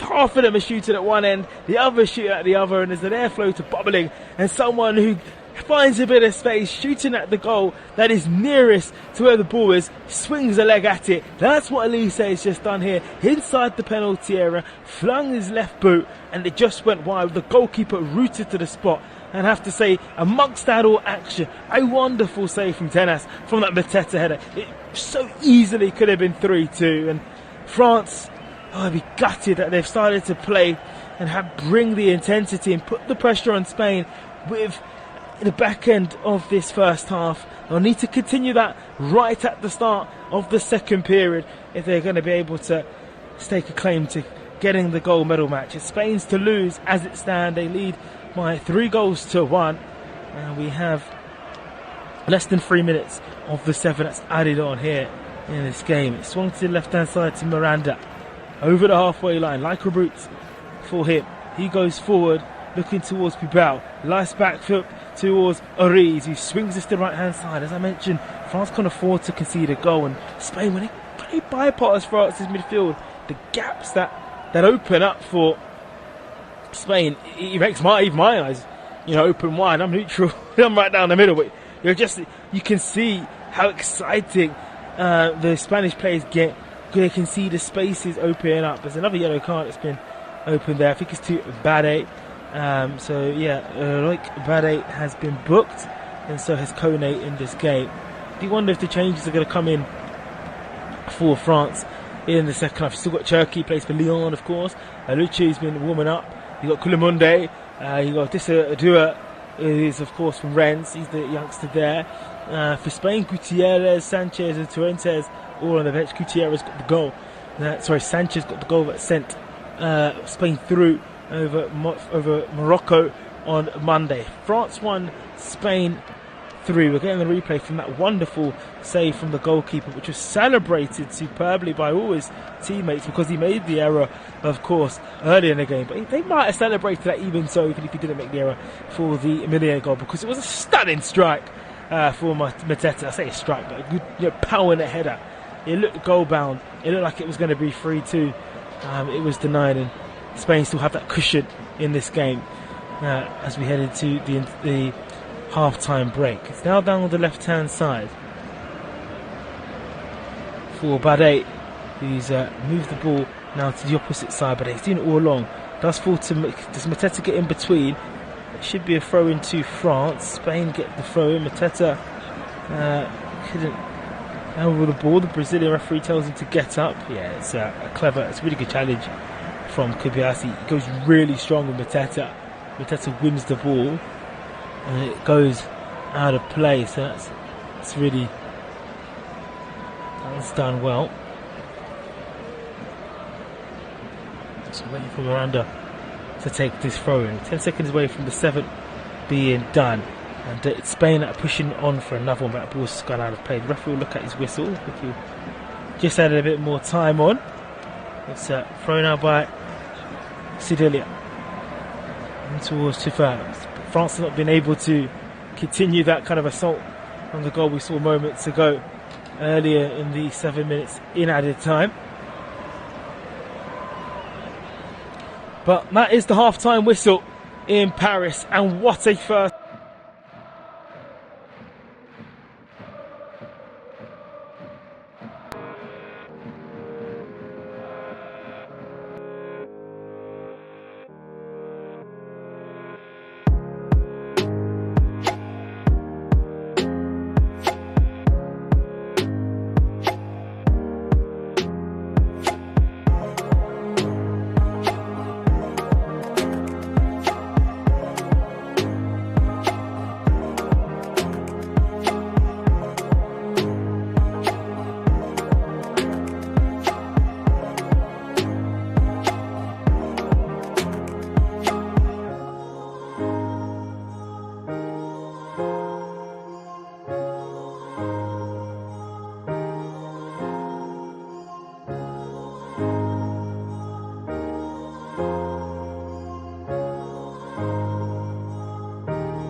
rating on Flash scores at 9.3 for Fermin Lopez. He's on the ball again, Viana. Here's Viana. On the left hand side it goes to Miranda. And towards Garcia. And towards the centre now to Viana. Swings the ball to the right to Pubel. Pubel in towards Gomez. Gomez goes into the middle now to Barrios. Back towards Pubel. Oh, nice little trickle away to Charo. Good work towards Lukovac. He's gone away to now Spain have the ball through Pubel. This is good edge of the penalty area. There's going to be a shot that goes over from Ruiz.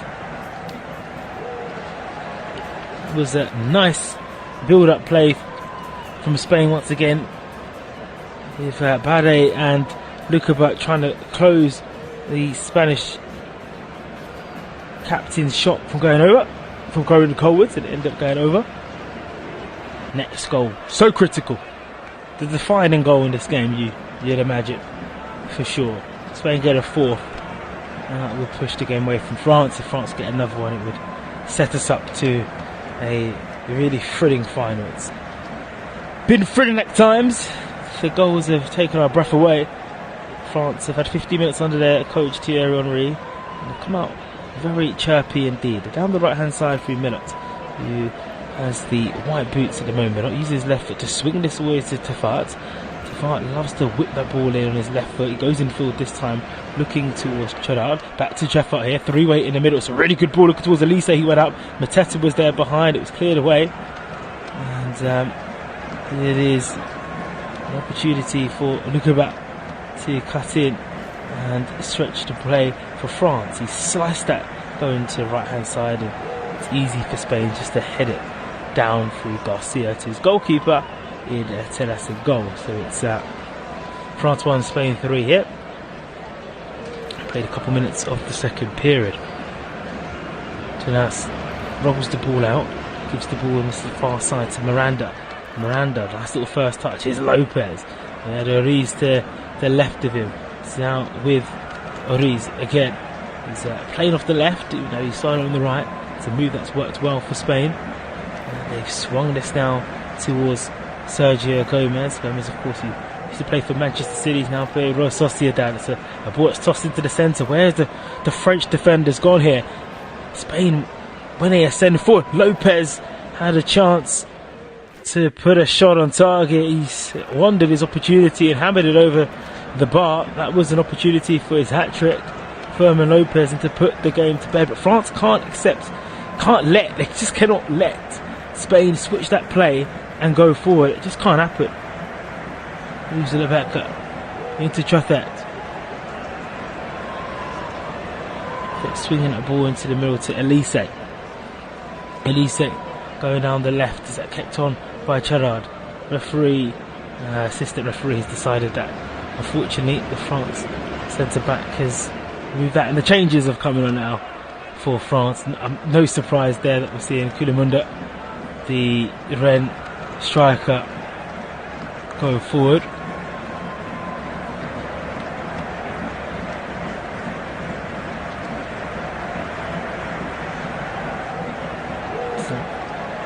Right up to now was towards Pubel. Who the two players will be who will come in off.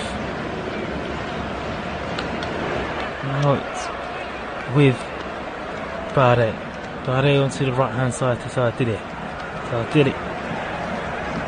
That's forward to look up above to give the ball to. 5 gone in the second half, 50 gone in total. Here's Elise, just peeling away from a few defenders. Finds the Lacazette. Oh, he could have squeezed that through to Sardilli. Had broken through a bit of space, but that was intercepted by Garcia. It's with Ruiz for Spain. Into wiggle it away.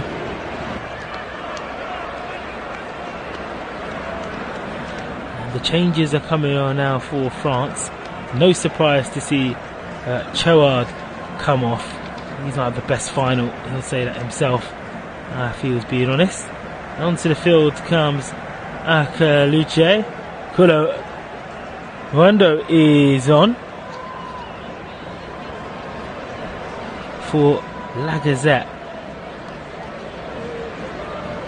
And they play football for Rennes. He's meant to wave and move away from the team that's facing Northwest France. Trevette for France. Inside Spain's half, gives the ball to Kone. Kone's been marshalled well by Fermin Lopez, who just says, alright, go out of my half please, and pushes into the centre circle. Fires the ball to Sedili. Puts the ball to the left hand side to Elise. Elise's tripped and wins the free kick. Around about 15 yards, it was Biena who was the one that tripped the ball out.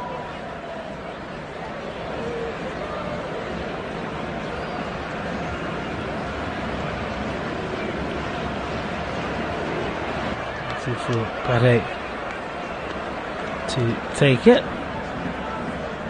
Well, Barret, sorry, to get into the penalty area. Nukaba to take.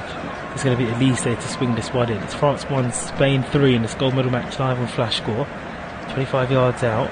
This is a good opportunity to swing the ball. Left footed, an in swinger towards the blue shirt. Start to bubble in. It might throw to Koulibaly. And that will be a corner. In the end, it was Lukaba. He swung a boot at it. The centre back for France. Want that to drop to your Metatas and even your Elise's, even though he's putting the ball into the area rather than your centre back, because it's not going to go goalwards. Elise with the corner that's about to be taken, throws his left arm out, set low ball in, so it bubbles into the middle. Kone's there. It wasn't the best set piece from Elise. We'll get another crack at it now. Swing the ball into the middle. Once again, Spain's there. Comes back towards Millet, and Millet's effort is high and over. Just was a scruffy set piece, was it, from Elise initially. Never got the ball into the danger area, was never enough to push it away.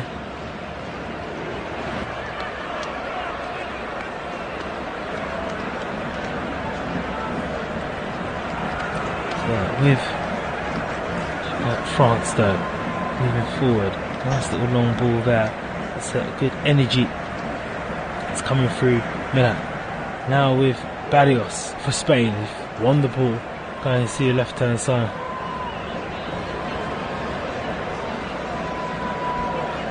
In the middle to Kone. Ball to the right for Biena. Biena to Moreno. To the far side. So Dilly goes down to the right, skipping this forward. There's the opportunity for France to win the ball and move forward. They do that through Tefa. Traffic now. Very long looking in the middle for Aliaki.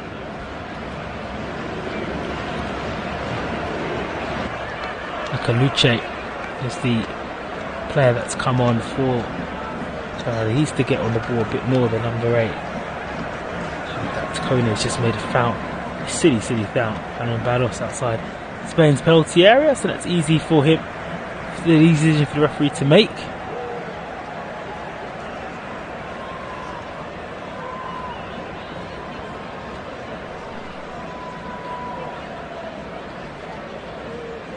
Let's see. Is that a Moroccan side in the crowd? But there's a selection of ballers in the crowd that the camera's pinned out to.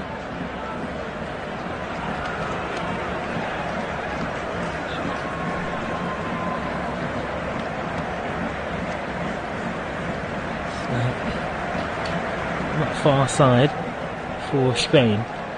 Miranda gives this to Caballasi. Caballasi spreads the ball across the penalty line to Garcia. It's with Kone.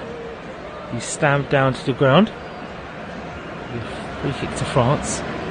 It's just starting to try and kick things off quicker. Issa did it. Gives to Elise. Elise. And the center is Koulibaly. This shot's blocked well by Spain. It's floated back now to Kone. Going out to Elise. To the penalty area. Floats this to the left-hand side to Trethat. Trethat floats it to the middle. It's a good ball in and hits the crossbar. The header from Kone. What an effort and what an opportunity for France to get one goal closer to Spain. It stays 3-1. Oh, he started everything right there. Kone's got the leap. He's made the connection with the ball. He's just off target, hitting the crossbar. It's the closest we've got to a goal in this second period. It's been really a Ken and Mouse second half, hasn't it? Nothing really's got going in the second half. It's another effort though. That will just increase the noise levels in the Parc des Princes. The hosts wanting to get themselves closer to Spain.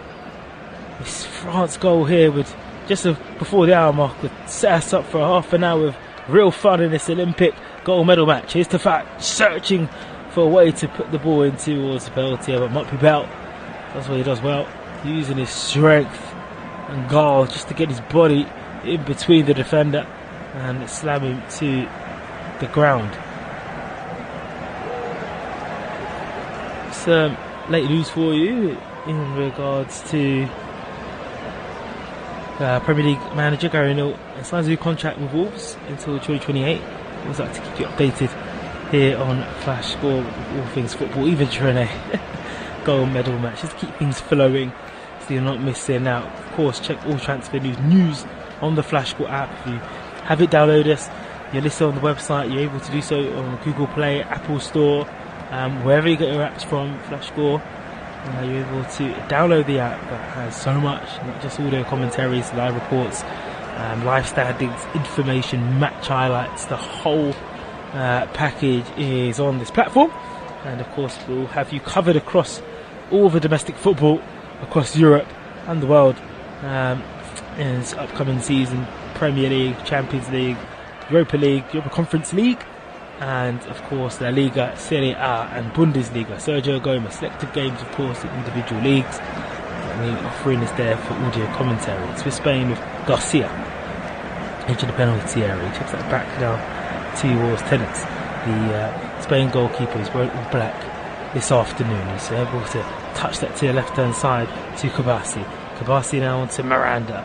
Miranda runs into a bit of trouble. It's good work for Milot. Milot's been such a busy bee in that midfield. He's working really close to Kone. I think he's actually now playing the base of the centre mid, and Milot is just screaming at the referee's face. I'm surprised he's not been booked, to be honest. It was a free kick to Spain. He just pulled the midfielder down, and you can't do that. You cannot do that. You can't pull players down. If you do that, you're gonna get booked.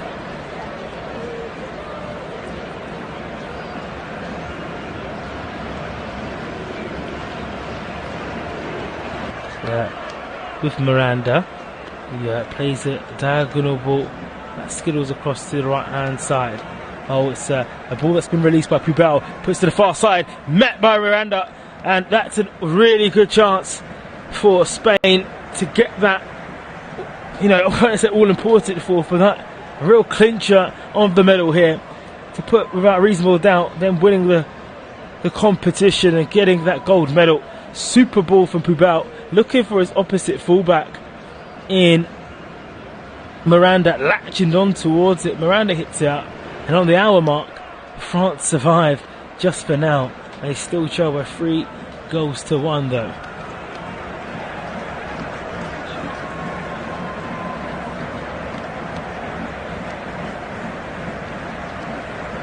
It's fired to the left hand side to Stafford.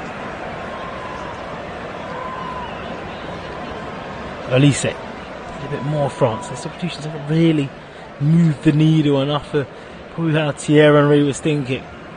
So on the right it goes Sardilli. Goes into the middle to Koulibaly. Milot is there. Elise's got a bit of room, edge of the penalty area. It's Mikel Elise, a little deflection, but he was able to take the sting out of it. And was able to just check him into the hands of the goalkeeper.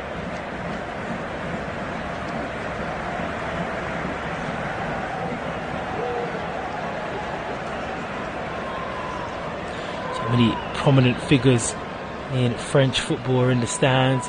Arsene Wenger is there, so is the current men's French manager Didier Deschamps, all been seen in the Parc des Princes. There's a ball floated to the far post looking towards Colomundo and Mateta. It's dealt with by Garcia. It's there for Ariz to get rid of. Gives back to Garcia. He wants a free kick. Referee and the assistants, he get up. Been doing that.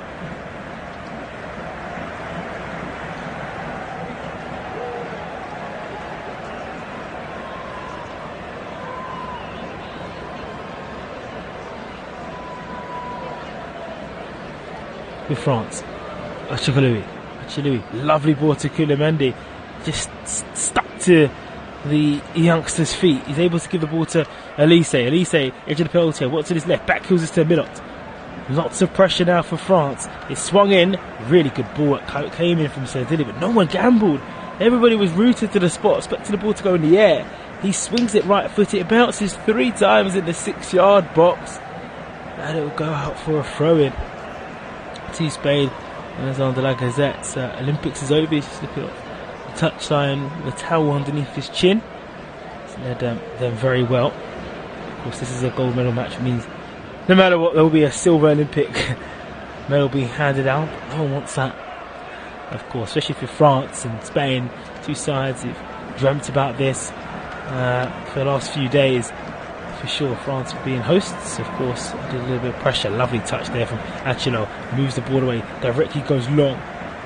Look at it was Koulibaly. Should have just chilled on the ball for a bit. He didn't, so Spain have it now.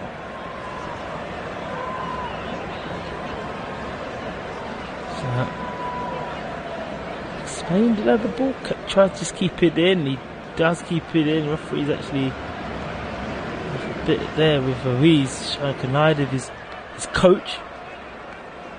Ruiz is on the ground, so Ruiz is the player that tried to keep the ball down there, and I think it's bad. He's really on a yellow card, he's got to be careful. But we know Spain are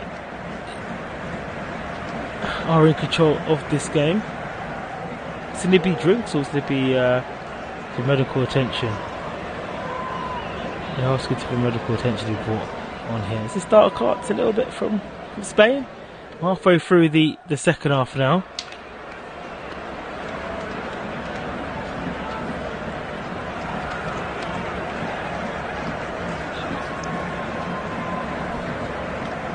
Running again in the 65th minute. It's with Spain 20 yards away from the penalty area. Here is Ruiz, now found himself in the penalty area, uses his left foot and he fires that shot. Wow, that's a real opportunity. These are real chances that Spain have to take. I know they're 3-1 up, but there's a real opportunity for them to put this game to bed, because France, you feel if they get one, they can get another one. They could do what Spain did in the first half to Spain, hit them with a 1-2 with the goals. Here's Elise. Middle didn't stop running, so did it. Ball stroked back in towards the middle.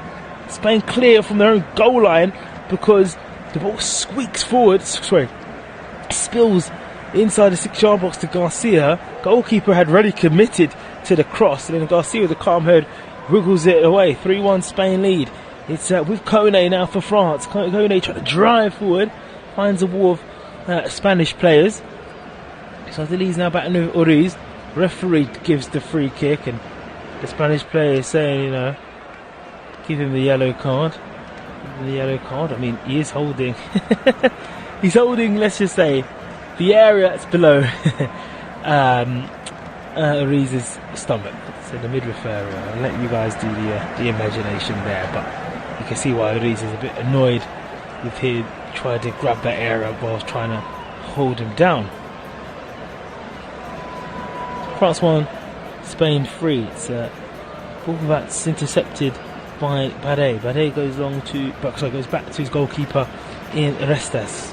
Bright orange kit for him. He will be a bit disappointed how he was in the first half, especially for that second goal, because the ball was at him, but he kind of pushed it towards Fermin Lopez, who got his second attack home to make it 2-1.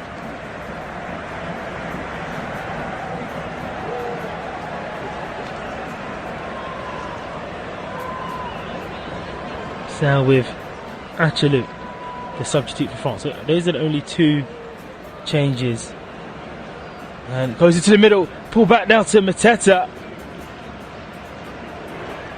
And Mateta's shot is scuffed. That's from a similar area where Fermin Lopez got the leveller in this game. That's another chance. It's a half chance for France. One that you wish to be taken.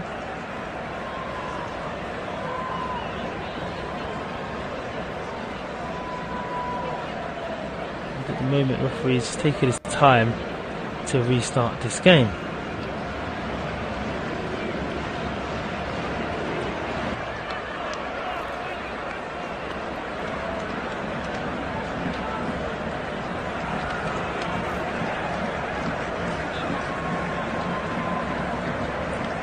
Another throw in on that far side. That's been one. France tried to win the ball out the field, but in the end it ricocheted off the heels of Elise. In the process, here's Miranda. Throws that down towards Ruiz. Throws it to Emilia.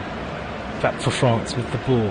Here it is now, Achilui. Achilui trying to find that towards Elise. Koulibaly was there. Mundo, was there.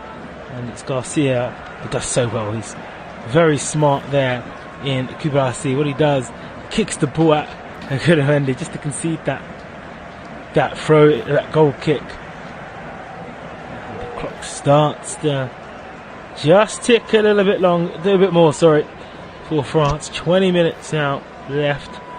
Plus added time to try and find their way back into this game. Hammered long by Restas. It's fed now to Ruiz. Now on to the right. Good challenge by Kone. Kone winning the ball. Then he's completely taken out the French midfielder. This play will probably have to stop because Kone is down. And the referee's actually giving the free kick to France.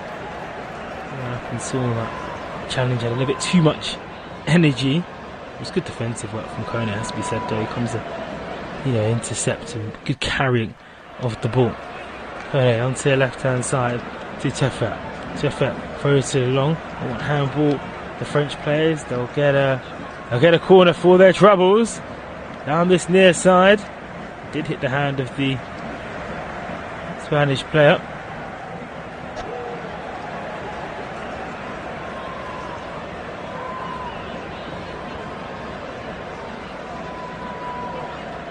Along to Elise, left-footed. Oh, he's bounced all the way. Still in the middle for France. Still haven't cleared the ball away, Spain, and eventually they hammer it down the field all the way to the Restas goalkeeper. Here is Millard. 20 to go. Here is Elise. Brings the ball down on his right foot.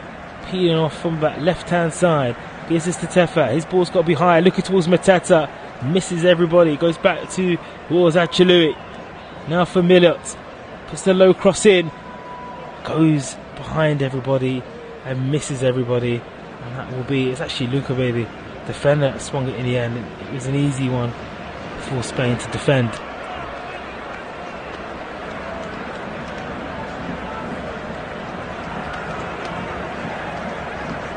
That will be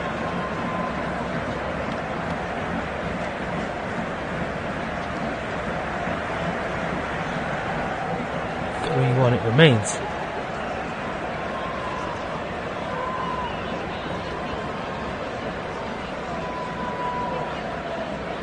Possession, we've seen 61 to France, 39% to Spain. I remember, having this the statistic completely flipped in the first half, with Spain having so much of the ball. And Spain have really managed this second half. They've not really gone for that fourth.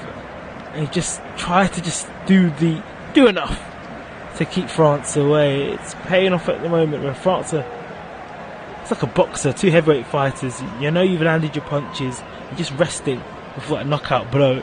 And it's the other boxer trying to find their shots. And can France find this shot here with Kone in the middle? And what a save that is from Tenas, making his way through. into the penalty area was Kone, going down to his right. And a reminder, the first goal that France scored, the only goal they've scored, came from a mistake from the goalkeeper. He should have done much better for Milot's effort. And that's the second really world-class save from the Spanish goalkeeper. France is still going into the penalty area. Fired over the bar from Milot. He could have had a second. France so close for finding a second escape. I mean, the ball went out of play. That would have been controversial for sure. VAR would have got involved. If that flew in towards the goal. I mean, what has Kone got to do? He's pushed past Bernat. He's pushed past Garcia to hurt that to the right hand side. Goalkeeper goes down. But this is where the changes will come on for Spain now. Lopez is off. Onto the field comes Sanchez. Sanchez comes on for Pubel. Lopez is off, and Bernab will come on for Lopez. Adrian. So that's the end of Lopez's Olympics, and what a wonderful tournament it's been too in this game. To add to the bundle of goals he's really scored in this Olympic game. It's with Spain, he's picking the ball up with Bernab.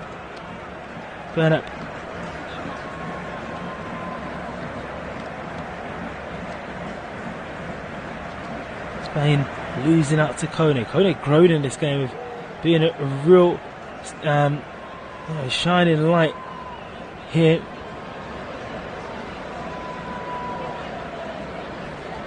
So tuck to the left hand side to Tefa. He skipped the ball. Spain have been able to play on here. There was a slip by Alchalu. It's down with Ruiz. And the shot goes absolutely wide from Barrios. That's a waste. He's got to give that back to his number 9. He has to give it back. He doesn't. Good defending for France. Put him off. As it starts to rain in Paris. That's no good for the athletics that's taking place at the moment. I think it's the women's 4x100 relay that's taking place.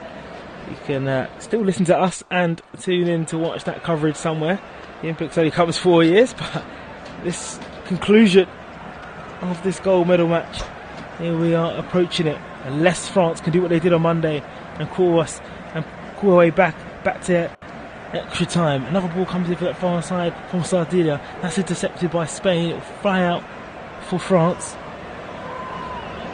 And with Millet, with Elise. This is where you want Elise in that sweet spot outside the penalty area. He drives into the middle. He gets into it on his left foot. Blocked again by Spain. Spain doing everything they can to make sure nothing is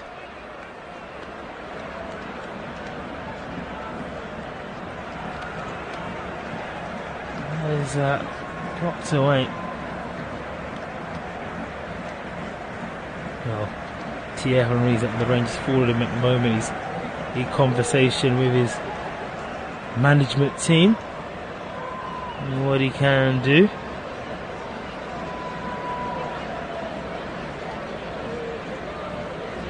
Hang on, 15 to go. Many minutes of added time. You could imagine we've seen high numbers across this tournament. Elise swingles forward. Elise, he tries to play the reverse ball to actually, rather than going to goal, it's skittles with the wet surface out of play rather than going for goal.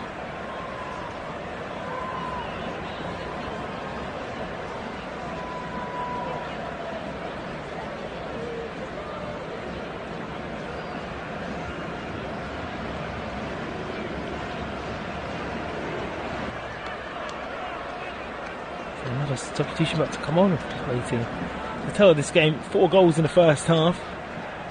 Milot's opener for France, put France on their way, the hosts, and then Spain responded with a brace from Fermin Lopez to make it 2-1. And Bianat's free kick was able to make it 3-1 as Bernab has been penalised for hauling down Kone.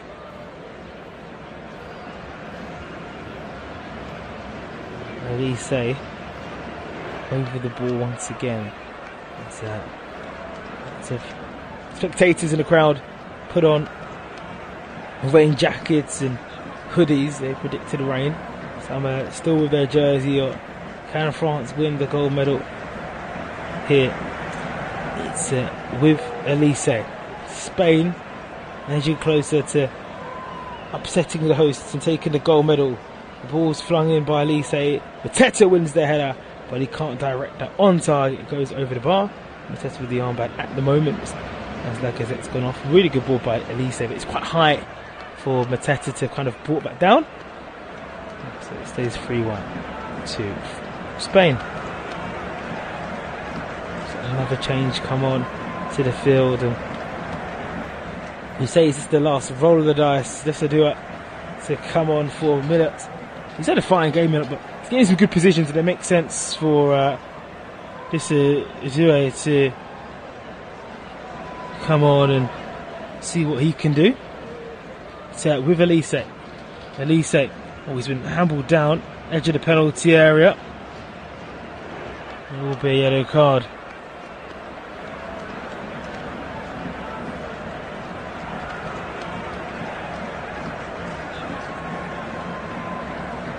And this Alex Piana, who's been penalised.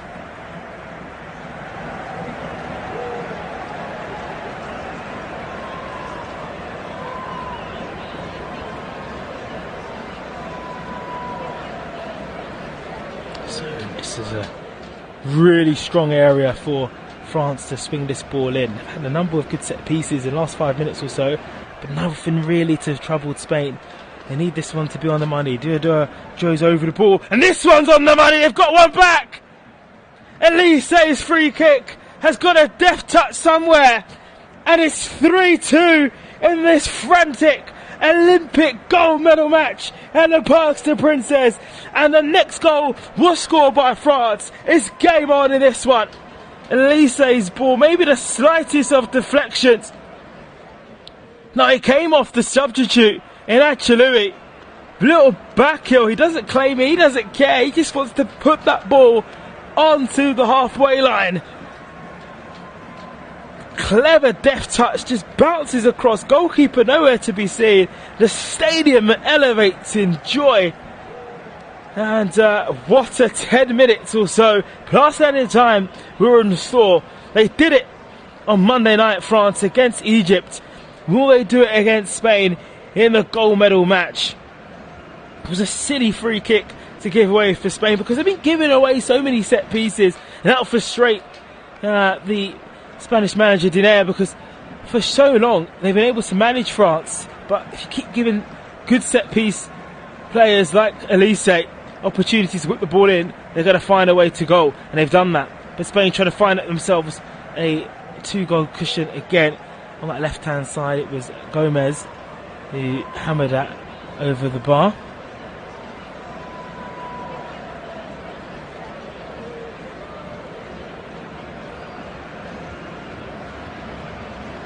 Going on to Miranda over the halfway line now to Desadua. The green lycra boots goes now to Kone. Kone, lovely diagonal ball, spreading it to the right hand side to Saradili. Goes now towards Achilui. Looking towards Kone. Edge of the penalty area. Tefet's going to go for a goal, blocked. 10 gone. It's going to be a corner kick for France. Extra time potentially. France going to do the quick 1-2. 5 goals here in this Olympic gold medal match. These two just let it fly, let it hang, and just let the borders ball. And we've enjoyed here on Flash Score. But are we going to see France peg Spain back? It's another good delivery. That comes back to Kone! Oh, he's dragged it wide into the box. The corner bounced in the middle, cleared away tamely by Spain. Edge of the D. Kone was there, free to have a free range effort, and he squandered that effort wide. It kicked it into the ground also. It stays France 2, Spain 3. Wow. Men's 4x100 relays about to start also. I wouldn't switch that. I wouldn't switch this one off. I wouldn't do so at all. The drama is definitely brewing. The hosts are knocking the door for more.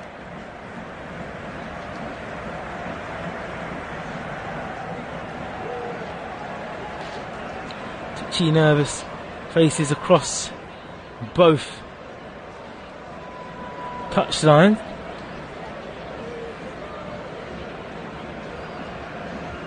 Now it's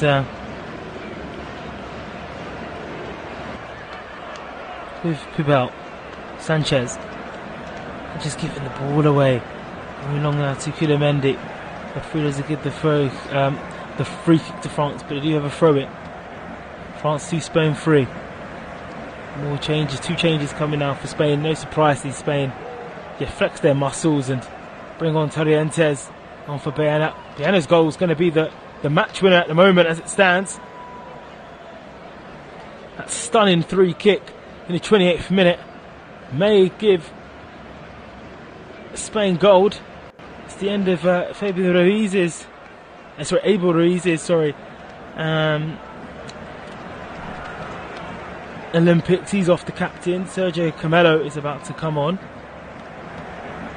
So Camelo on and Torrientes on for Spain in the final moments of this game. Who knows, we might be playing an extra 30 if France can find a leveller here. Giving away a 3 kick actually by pushing over Bernab.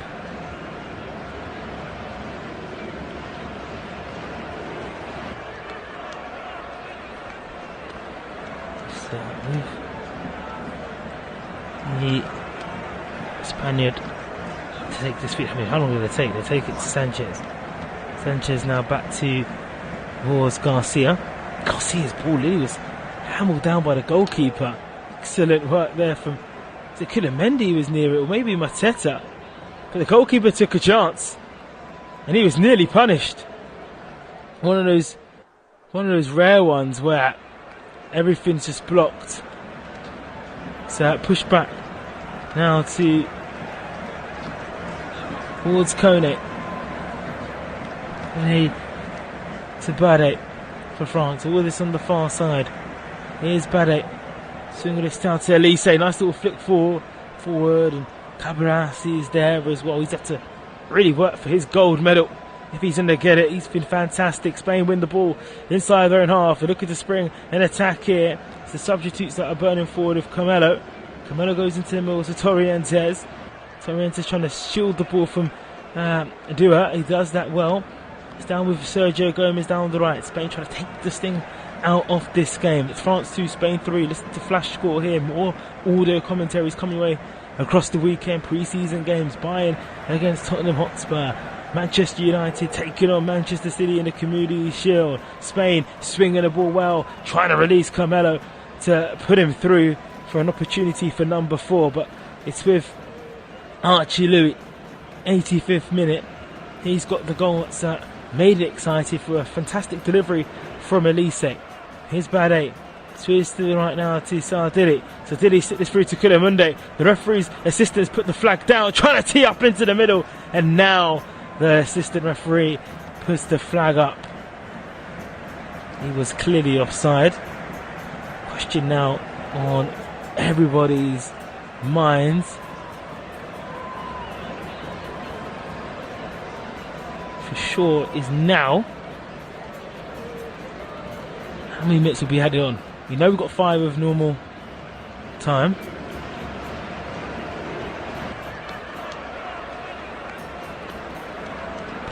Are we going to get a high number in this final?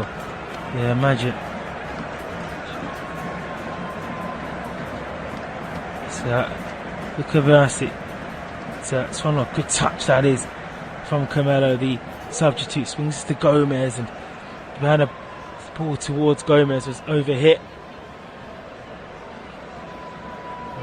It's gone out of play.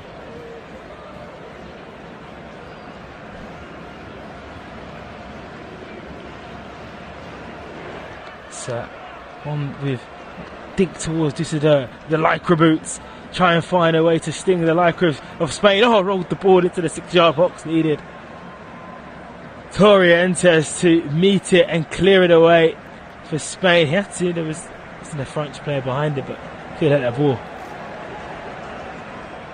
bobble inside the 6-yard box.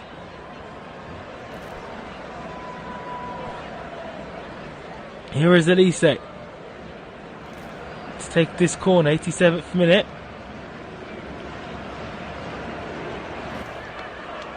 They've done it with the set piece.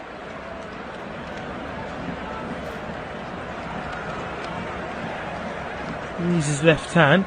They swung in by Elise, headed away. Player goes down, coming together. And now Spain can go forward here. Late on, 87 minutes, 3 against 2. Down the left hand side. Puts the ball low and nearly finds it into the bottom corner. Goes wide. That would have been game, set and match for sure. It's Sergio Gomez.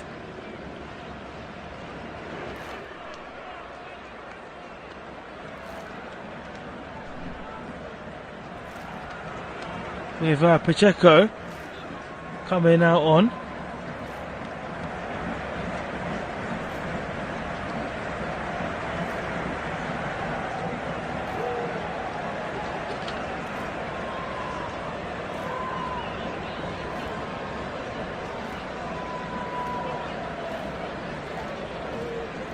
Pacheco coming on.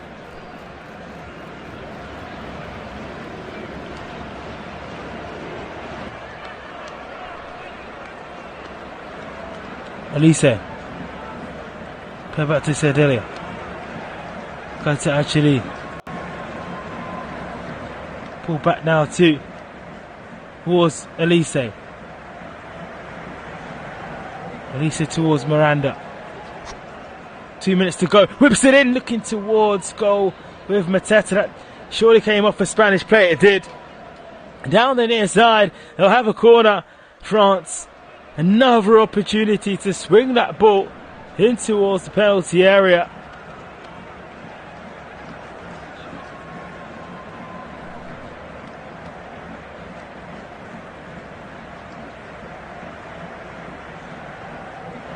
It's flung into the right. The player goes down, coming together, says the referee. Doesn't think that will be.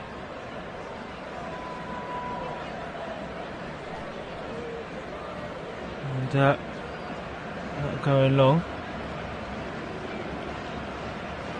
It will be a goal kick to Spain. That's what they want in the 90th minute now of this final. France 2, Spain 3. Thierry Henry from the sideline claps vigorously to give his side some sort of motivation. Now the question is, and the thought of everybody, the VAR have had a look at that collision between the Spanish defender and Mateta. Nothing doing. Sorry, Koulibaly. Really, oh, he has gone to VAR. Oh wow! Oh, what drama! 90th minute, check for a possible penalty here at the Parc des Princes. Well, initially the referee waved it away, and at the far side,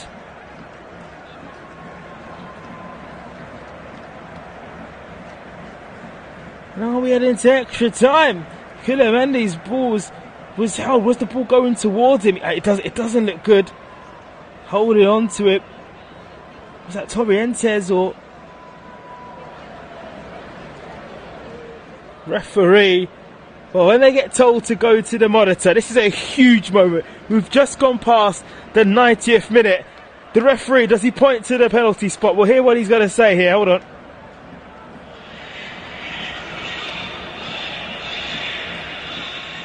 Penalty to France in the 90th minute, and the Parc des Princes explodes in French joy.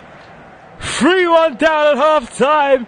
81st minute, they got a second, and now they have the opportunity to draw themselves level.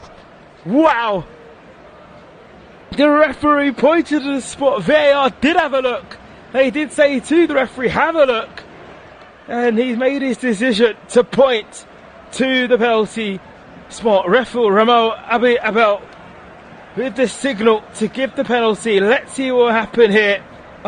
It's Miranda that was hugging Koulibaly. Wow. Wow, wow. This game has been frantic. It's been a real roller coaster affair. And it's produced one late twist.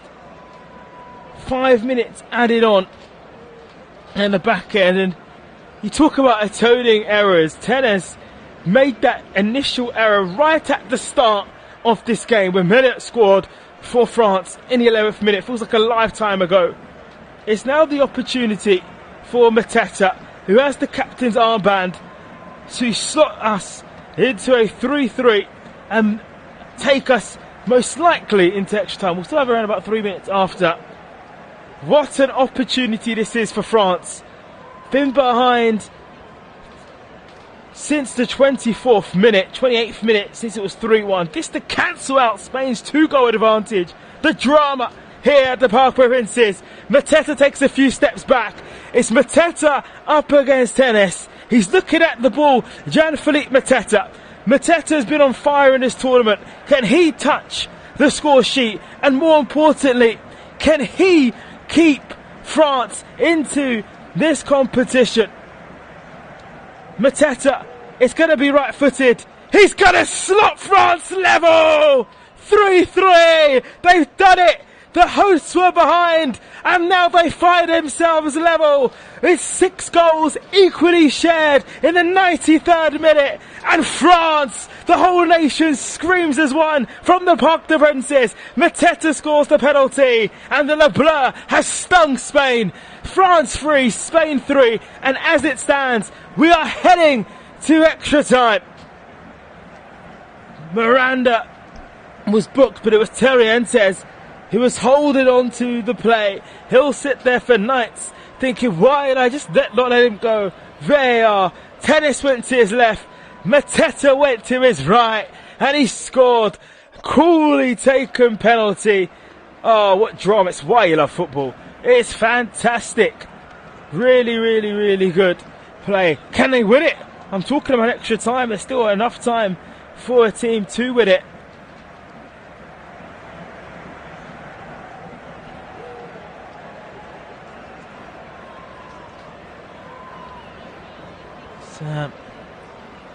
Spain now with the free kick.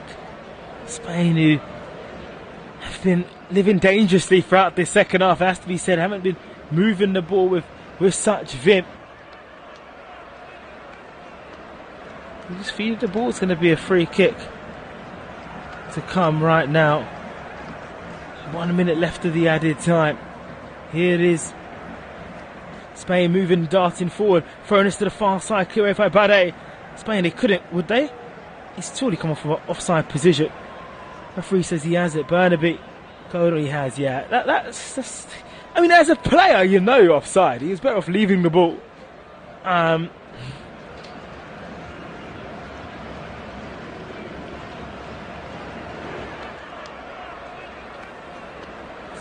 Down the right hand side for France. Bade, getting your money's worth. If you're in the stadium, you're getting your money's worth listening to us in this game for sure. Of course, we don't pay. We just cover the game as it goes and as it stands. And we're looking at France 3, Spain 3, a real corker here live on Flash Score. Destined to do it. How many more minutes added on though? That penalty was awarded right on the 90th minute mark. Sergio Gomez not taking the throw in. Spain had some few opportunities as well at 3-1 that were just squandered. They weren't taking the real, lovely work. Oh, beautiful. This is lovely work from Barrios. He skips past 3. Moves the ball to the left to Torrientes. His head will be on the moon right now. Thinking, why did I hang on to the French attacker? Why did I do that? Here, Calamundo. Here is Spain. They're still going forward here. In towards the penalty area, creating the angle, going down, firing forward, hit the crossbar! Oh, what a chance! Spain could have won it, and it could have been Torrientes of 4 players. The player that gave away the penalty, hitting the crossbar in the last moment, and nearly winning the gold medal match. Oh, this is brilliant football. Fantastic game. These two sides really have left it all on the field, and it's not done in normal time. It's gone down the field to Kilamendi. That'll be a throw-in. Oh, Torrientes, what a chance that was on the half stretch. France labouring Spain nearly winning it late on. Now France will have the chance themselves to win it late on. Can they get a fourth in normal time? It swung into the middle, looking towards Mateta. Cleared away by Spain. Referee still looking at his watch to blow us to extra time. Sardilli uses to the left-hand side. They'll get another opportunity, Leblanc. It's excellent from Elise. He goes in towards the penalty area. He goes past one, goes to another, goes for goal, and his keeper saved it. Tedes comes back to Kone. What an end to this game. Just like the end of the first half, we're seeing a great end to the second. Ball goes low, and it's cleared away by Spain. It will be a corner, though. Fantastic. Elise, he should have teed it up. He went for goal, he went for the glory. And Tedes stood strong. Spain reeling. Will the goalkeeper Restes come up for this one? I think they'll just hold fire here. We're in the 98th minute in the Parc des Princes. France 3, Spain 3. They're 3-1 down at the start of the second half. They're now knocking on the door to win this game in the last moment. Elise swinging the ball up. It goes to the blue shirt. It just falls into was the goalkeeper's hands. Kicked forward by the goalkeeper. He's added on a lot of time. The referee goes back towards Restes. Referee still playing on here. That must be for the delay due to VAR. Still goes to Tafad.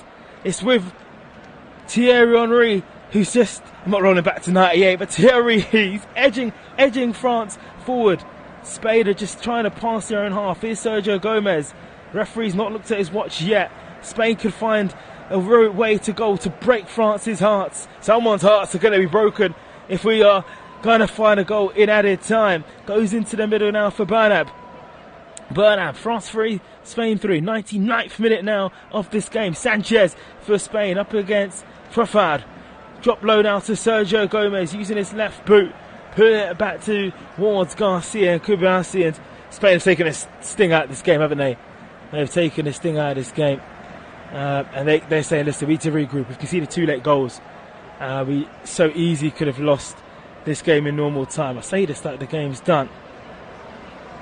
It's still alive for Spain or France, because we're not even in extra time. I've checked out and I'm like, yeah. There we go. There is the whistle. We will have to play another 30 minutes here in the Olympic gold medal match. What a 90 minutes we've seen from these two sides. Wow, wow, wow. France took the lead in the 11th minute through Milot. Then Spain turned on their heat, came back through Fermin Lopez to get themselves 2-1 in front. And then a wonderful free kick. Feels like age